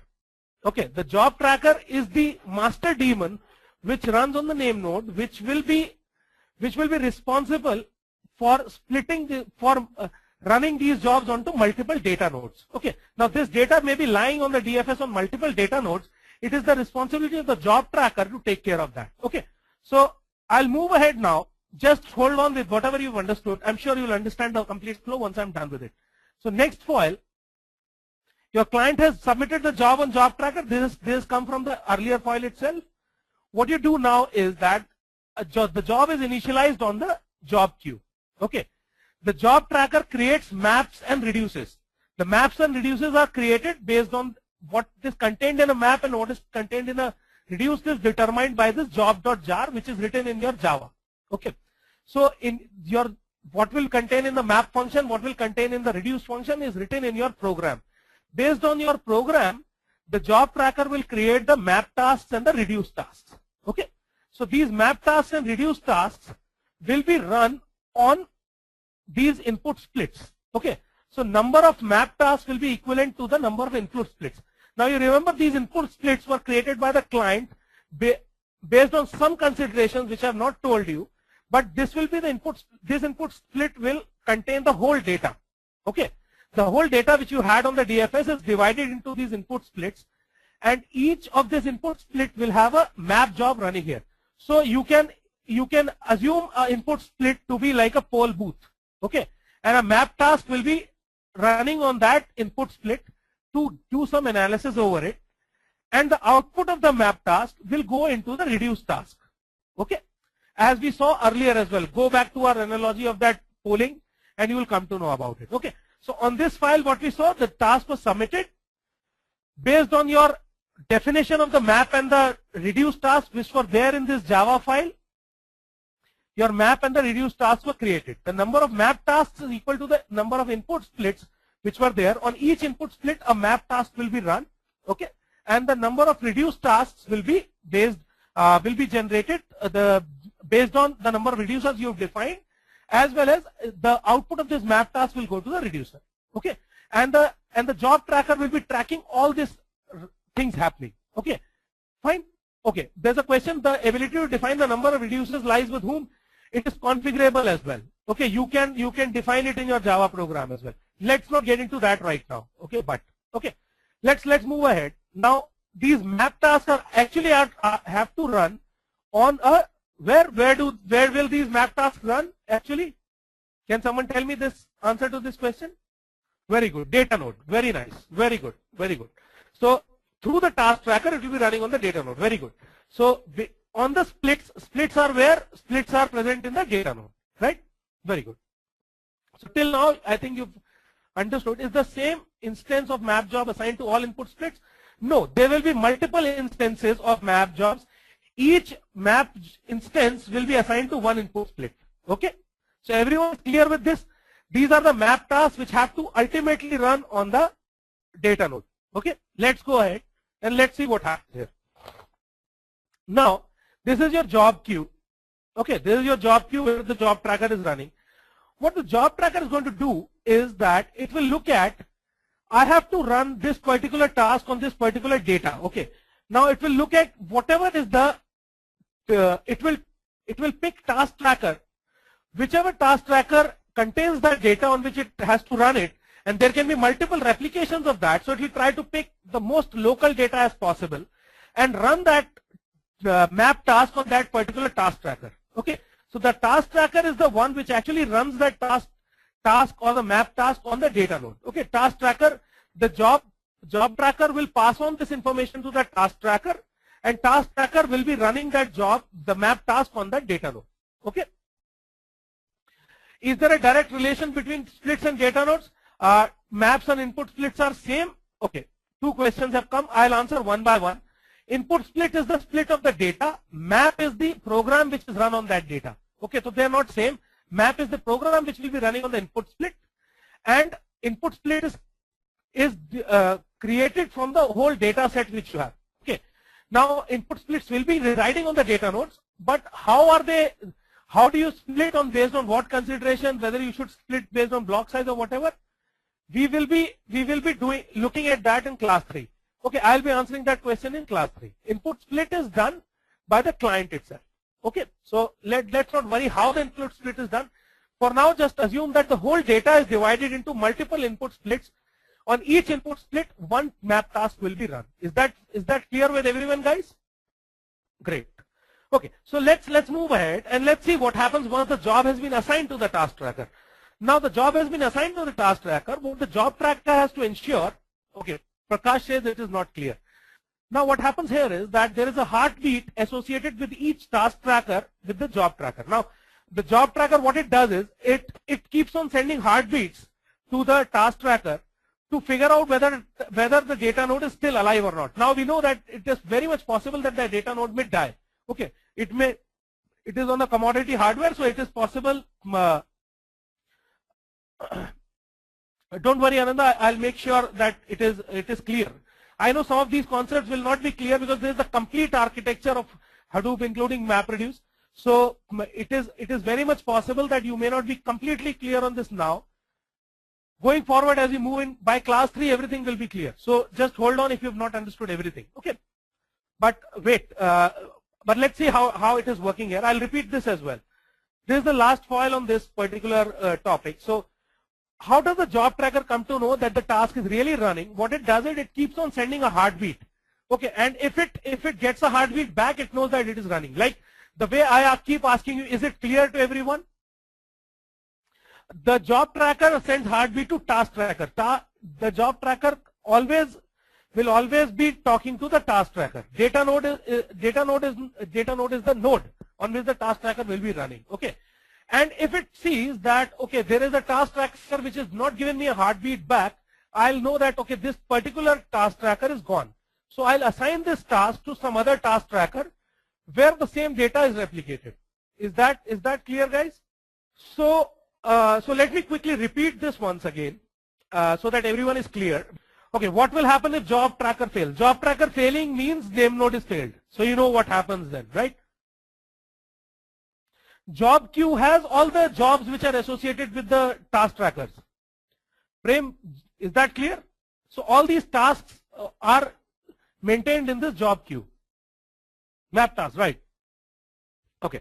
Let's look at how does it happen. The user is you and I. You move your data into DFS in the Hadoop. Yes, it is that way always. Okay. So user is you and I, and let's understand this. Then I'll take questions once again. Okay. User is you and I. You move your data into the DFS using say Scoop or Flume or whatever mechanism.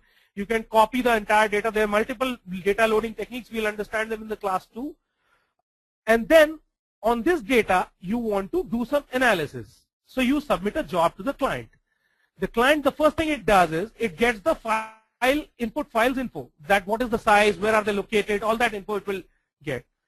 Then the client will divide this complete data into multiple splits. I have told you earlier, how is this splitting done? I will not be explaining today. I'll be explaining that in the class 3. Okay. So, Praneeth, just hold on for that question. I'll be answering that. Okay. Just listen to this clearly first. So, client will split the complete data into multiple input splits. Then it will upload the job information. Job information means that whatever program I wanted to run, say for example, if I want to do a poll counting, then the map task will contain count the polls there. The reduce task will contain do the consolidation. If I wanted to do the encryption, the map task will contain the encryption algorithm, and there will be no reduce task, right? So all that is contained in this job.jar, which is a Java program and nothing else. Okay. And then the job will be submitted to the job tracker. Job tracker runs on the name node. Job tracker knows that where all the data is stored, where are the task trackers running, okay, and how do I send the data to all these. Okay. So this is submitted to the job tracker. Is this slide clear to everyone, guys? Any confusion here? Can I quickly get a yes? Let's get to the next one. The next one says you submit the job. It's the same replication of the same thing, earlier repetition here. So submit the job to the job tracker. What does job tracker do? Job tracker is going to read the job files. These job files are basically nothing but the map task and the reduce task. Okay. Okay. Copy of input file doesn't happen through client. No. Copy of input file happens through say a external. You can copy it through Scoop, Flume. It is like moving data into the DFS. That's one question. Let's be very clear about it. Don't worry too much about it. We'll be telling you various data loading techniques in the class 2. Okay. Second question, when a user copies into DFS, is the data getting stored into data nodes? That's right. Now the third question, who creates the job files? The job files are created, Avni, by you and me, people who will be writing the MapReduce program. So this is nothing but the jar file of the actual program which you would have written. Okay. This will be, depending upon your use case, whatever program you want to write, whatever logic you want to write, this will be contained in this. Based on this job files will work on input files. That's right. So yes. So using the job files, you will be creating maps and reduce jobs. Okay. Job file will tell you what should be done in a map task and what should be done in the reduce task. How many reducers are required? That is all a map reduce job will contain. Okay. Right? Well, let's not worry about what all splitting considerations. We'll not worry about it right now, Avni. Okay. Just assume that the splitting is done based on some considerations. Okay. Don't worry about it right now. In class 3, I'll be getting into details of how the splitting works. Okay. For now, just understand the splits are done by the client based on some considerations. Then, based on what is written in the job, you create a map and a reduced task. And the number of map tasks will be equal to the number of input splits. Each of the input split which is created will be on that a particular map task will be run. Okay. The output of that map task will go to the reduced task. Okay. Is this clear then? Then once you've created those map tasks and the reduced tasks, you have to run those tasks. Right? Okay. Vijayan is asking the user might do different analysis. How job tracker will know what jar file should read in step 8. So when you run a map reduce task, you will be giving a specific jar along with it. So you will be running a program on Hadoop, right? That program, whatever jar file you give, that analysis will be done. We are assuming that this is an input to Hadoop, that this is the job I want to run. Is that clear, Vijayan? If you run a poll mechanism, then it will be done. If you run a encryption algorithm, then the job will contain the encryption files. Okay. Now, once you've created the maps, you have to run them. Where will these be run? Don't worry about job.xml right now. I'll be telling you that in class 3. Okay. Just assume that it contains job related information. It contains Java program. Just assume that. Okay. Then you will have to run these. How do you run these? You will be running. Now this will be put in a job queue, which will be governed by the job tracker. The job tracker will assign these tasks to the task trackers, which will be running these particular map tasks on different data nodes where the input split is actually residing. Okay. Is that statement clear to everyone? That after the maps have been created, they will be run by the job tracker on the task tracker. Okay. Ultimately on the input split which is residing on the data node. Is that statement clear to everyone? Can I quickly get a yes? Now, since we know that these are commodity hardwares on which these jobs are running, there's a chance of failure also happening, right? So keep a track on what is failing and what is not failing. The job tracker keeps on sending heartbeats. Okay. So if I send you a heartbeat is like, can everyone tell me if you are alive, if you have understood? The answer which you tell me yes or no is like a heartbeat. Okay, you understood what is a heartbeat, Prakash? If you give me a yes, that's a heartbeat. If you don't give me a yes, I'll assume that you're not there at all. Right? Okay, let me get a heartbeat from everyone. Has everyone understood this part? Can I quickly get a heartbeat, guys? So I've got a heartbeat from a lot of people now. Good. So this is a heartbeat. If someone doesn't give me a heartbeat, for example, Richa did not give me a heartbeat, I will assume that Richa would have probably lost her connection. Okay. And I'll not ask a question from her, but I'll ask that question from Avni, for example. That's what the job tracker also does. Okay. Is that clear, guys? Is that clear, Avni, to you? Okay. There can be more than one maps running on a task tracker. Don't worry about those considerations right now. In class 3, when we get into map reduce, we will be talking about it. Okay, Jatinder? Just hold on for now. Keep these questions for class 3.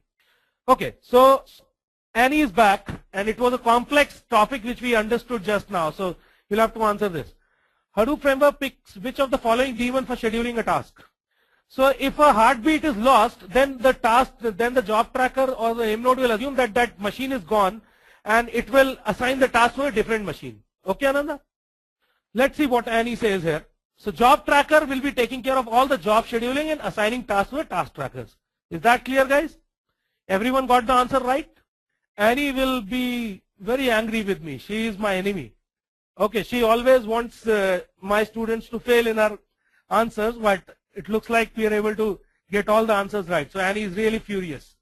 Great. So now that we've understood a very, very important thing, we are almost towards the end of our session. There are 2-3 things which are left, and yeah, you can say name node, but name node is associated more from the perspective of that node, and job tracker is the daemon which does all the scheduling on the name node. Okay, Ananda? Okay. Now this is how a write happens. Now a lot of people had the question that how does a write actually happens. So let me quickly tell you how does a write actually happens. So initially when I was explaining you about write, what did I say? I said when you have to write something on the file, the client will tell the file system that I want to write. Okay. Create command will be sent to the name node. Name node will come back and tell where is the availability. Okay. Where is the availability? Where can I write? Okay. That's what name node is going to tell me. Okay. Now I'll go ahead and based on that, it will tell me if the replication factor is 3, it will tell me, okay, these are the 3 place name data nodes where you're going to write. Okay. Client is going to pass on that packet to the first data node, which is in the pipeline of that data nodes. Now this packet will contain is the actual data to be written, the location on which it should be written on first data node. It will also contain the location on which it will be written on the second and the third data node. Okay. So if the replication factor is 3, let's assume that. Now this data came in here, it has written the data here, it will then move on to the next data node. Okay. This packet now will contain the data, the same data which was written here, the same data will be passed on, it will be written here. It will also, at this point, it will know the location on which I have to write the data on this data node, as well as the location of the data node, the third data node on which I have to write. So after the data is written here, a command will be sent, a write packet command will be sent to the third data node from here. This is happening in a pipeline fashion. Okay. This is done in sequential. Okay. This is done in a pipeline fashion. So once this is written, acknowledgement will come back from this data node that, okay, I have written it. Okay. This is not a posted write. You understand the difference between a posted and a non-posted write, guys? Posted write means that you don't give a receipt. You don't give an acknowledgement of that write. The difference could be something like a courier and a normal post which you send, right? A normal mail which you will send will not have an acknowledgement back. But a courier, if you send, it will give you a receipt back. So that is a posted write. Okay. A posted write is one without any acknowledgement. You just posted and forget it. A non-posted write will come back with an acknowledgement. So in this case, it is a non-posted write. What that means is that I want to get an acknowledgement back that the write actually happened before I start reading that data. Okay. So I'll send the data here, the data will be passed on to this, the data will be passed on to this, I'll get acknowledgement back, I'll get acknowledgement back.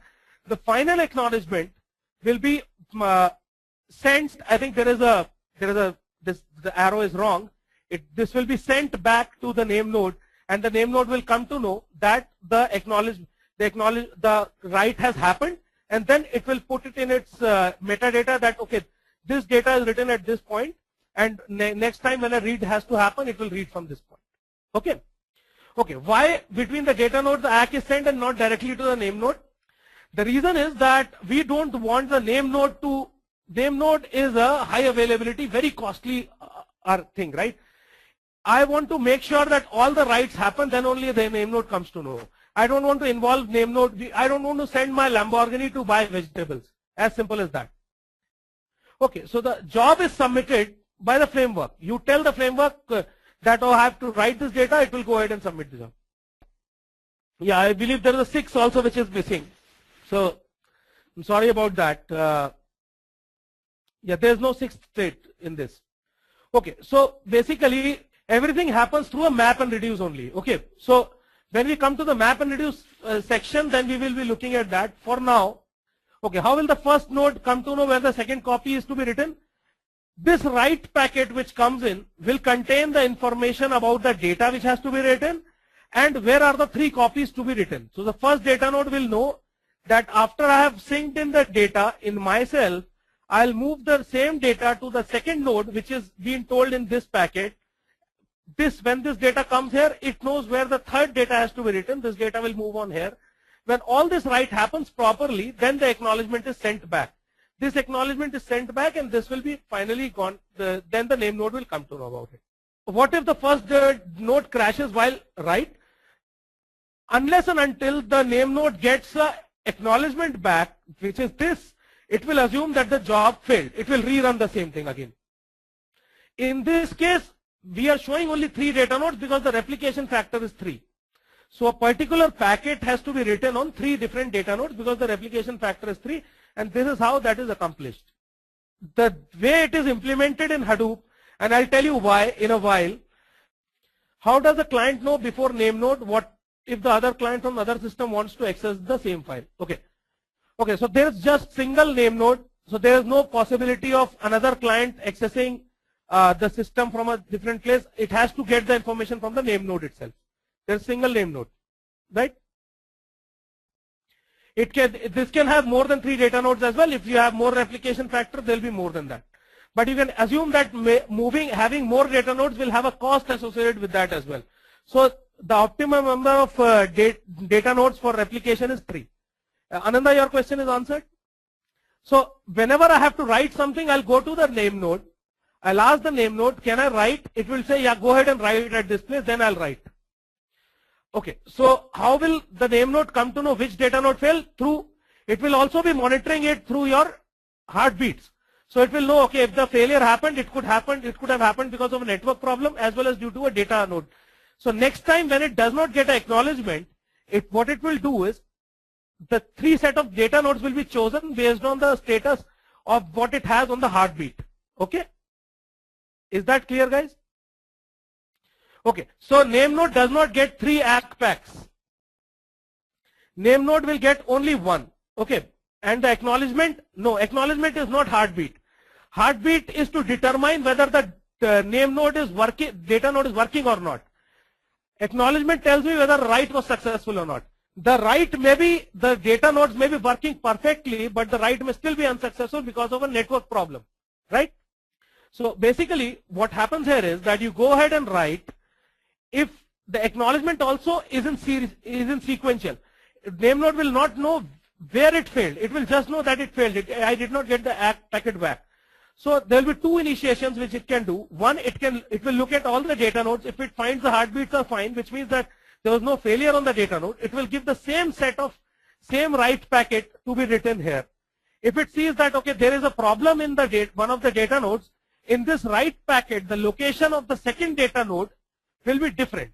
Is that clear, guys? If the data node failed, through the heartbeat mechanism, the name node will know that this data node is not working. So the second time when it sends the write packet, it will send the address of a different data node than the one it sent earlier, so that the write can happen at that. If there was no failure on the data node, it will send the same write packet once again to make sure that the write happens. Okay, is that clear? Okay, Praneeth, if any of this fails, it will be considered as a failure.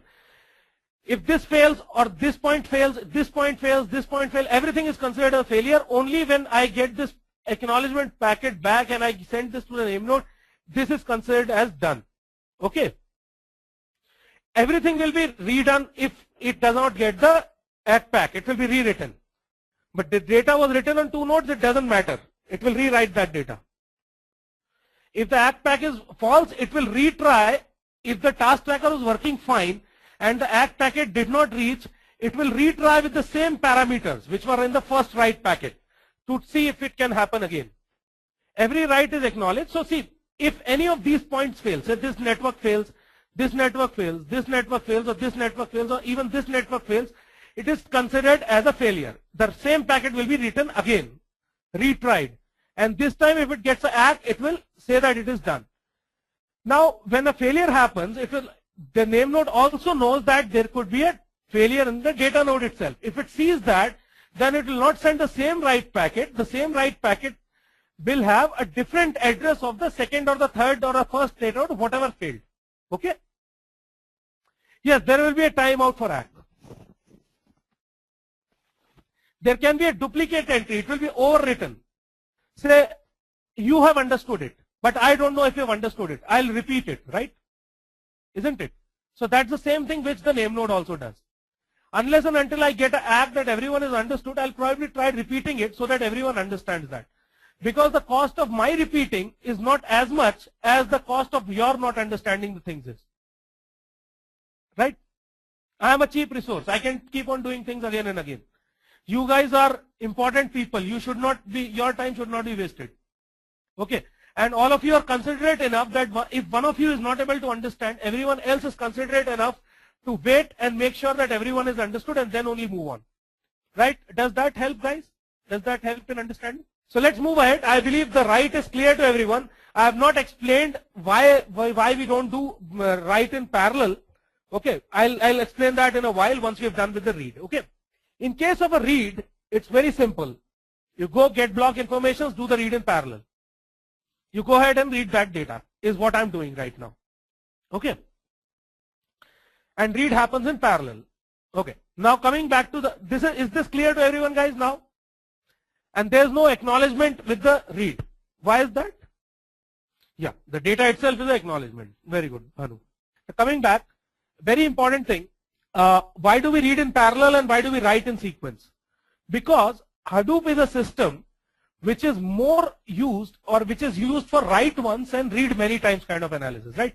You have logs which are written once and then you do multiple analysis on that.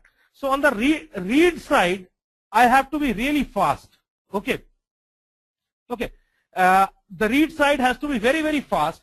On the write side, it's okay. Let's take an analogy from the real world. Has anyone uploaded a video on YouTube? If you upload a video on YouTube, many a times it fails. Okay. And it takes a longer time. Okay. In uploading the video. While we are reading this, while we are reading a video from YouTube, it is very fast, right? And the use case is such that while you are uploading, you don't really worry that if it takes more time. I don't want to spend a lot of my resources on uploading a video. But when my video is ready and I want my users to look at it, then I want it real fast. Okay. So from that perspective, read has to be parallel. You have to present the data very fast. Okay. And in case of a write in a system like Hadoop, you have the luxury of time because you are not doing any real-time analytics. Okay. You first load that data gets loaded into the system. Once that data is ready, then you want to read it multiple times. You will not be writing the same data multiple times, so writing can be done without wasting much resources in sequence. Okay. Is that clear, guys, now? Okay, video will be, taking example of video will be stored in one data node only? No, it will be stored on, depending upon your replication factor, it can be stored on multiple data nodes. Is that clear? For now, very important aspect is how does the replication work and what is rack awareness, okay, in Hadoop. So just hold on for some time and let's try to understand. Now see, these are your racks, multiple racks. Each rack has multiple data nodes. As we said, these racks can be geographically at a different location. Okay, and these are data nodes present in this rack. Now I have a block A which I want to write, and we have set the replication factor as 3. So the question that where this block will be written will be answered in this particular file. Okay. So you have a block A. Say for example, you write it in one. You write the first copy in rack 1 in data node 1. Okay.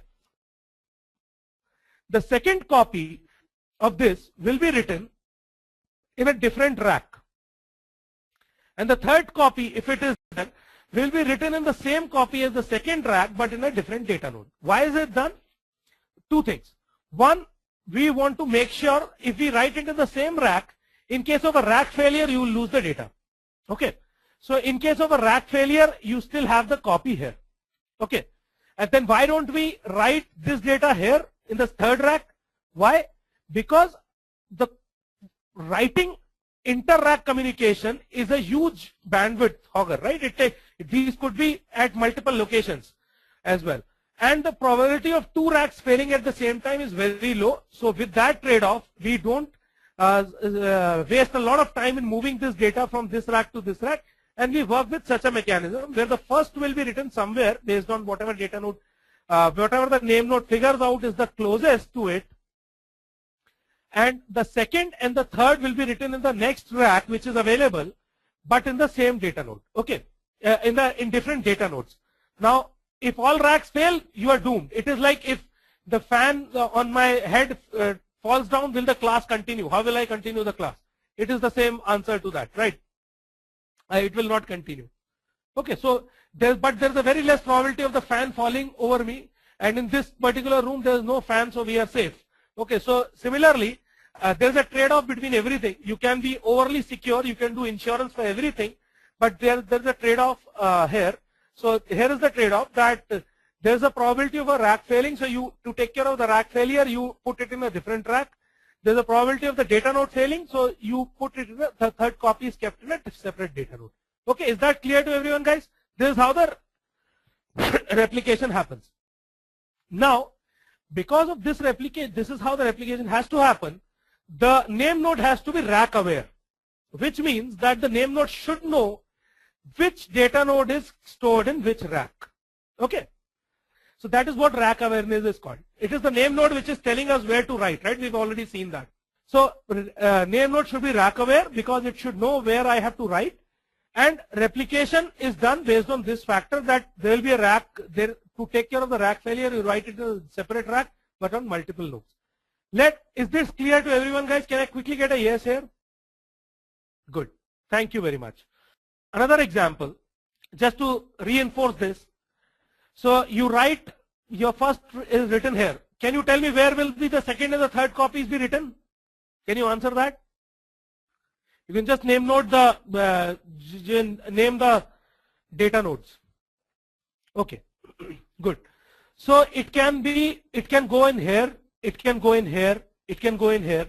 Not on the same rack, but whichever rack is chosen because of the proximity of the data, it will be chosen and the separate data node will be there, right? So is that clear to everyone?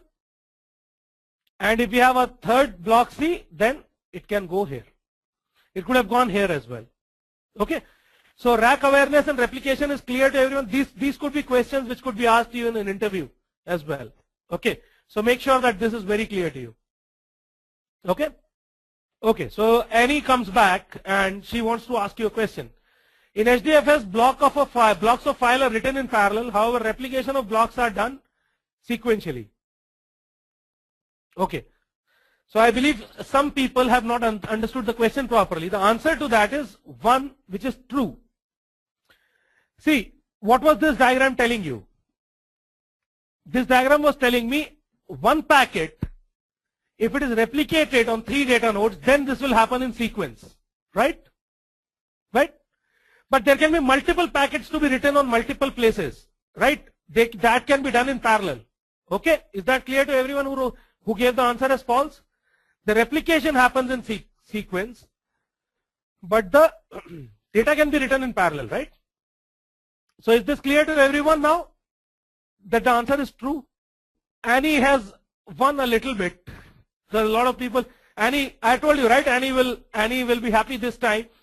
She is very considerate in the beginning. From next class onwards, the questions of Annie will be much more difficult to answer, guys.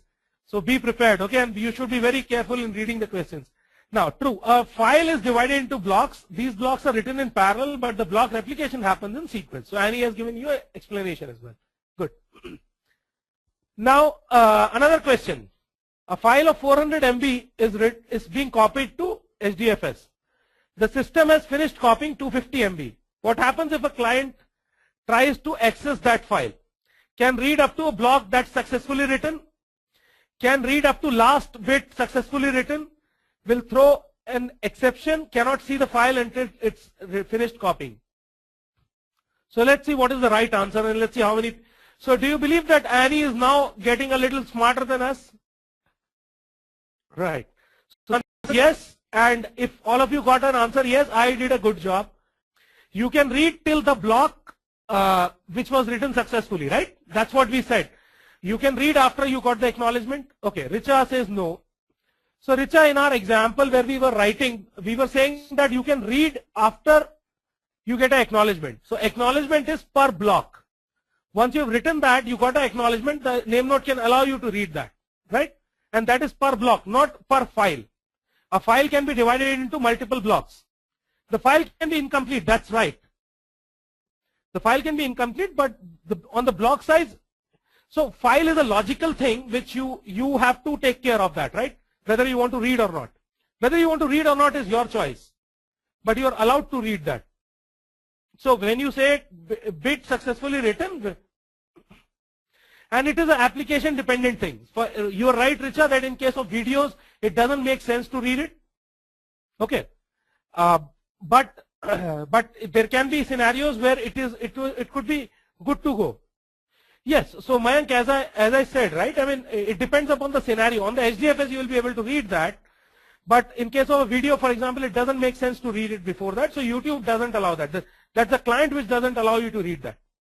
Yes, but it is written, write it successful, only on the 3 blocks are written and the acknowledgement is written right. That's right. But that is for each block and not for a file, right? Whatever we did right, we did here, right? Whatever right we did here was for each block. You wrote a block of data. When you got the ACK, you are ready to read, right? Is that clear now?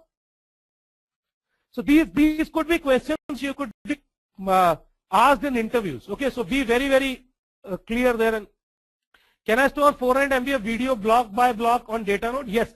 So depending upon the block size you've defined, you could store it in 64 MB blocks, or you can store in 128 MB.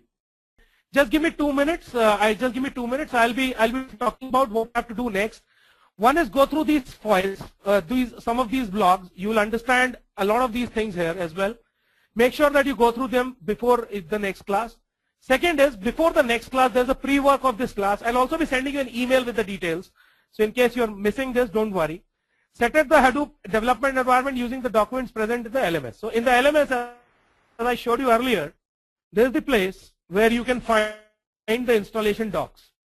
This is the CDS3, which is Hadoop 1.0. This is 2.0. You can use both. Okay. You can set up both on your system. You cannot work on parallel both of them unless and until you have a real big machine. But we'll be working mostly on CDS3 and sometimes on CDS4. So I would suggest that you install both. For installing, you can download the file here. If you need any help, there is a team which can help you out. You can send an email to hadoop@edureka.in. The ticket will be logged. The team will help you out. Okay. So this is how, this is where you'll find the deals. You can also go through the Java Essentials for Hadoop. Before coming to the next class, I'll request you to execute some basic Linux commands as well after setting this up. Okay. And I will also show you where to find them. So here are some basic commands on Linux. You can go through them. Okay.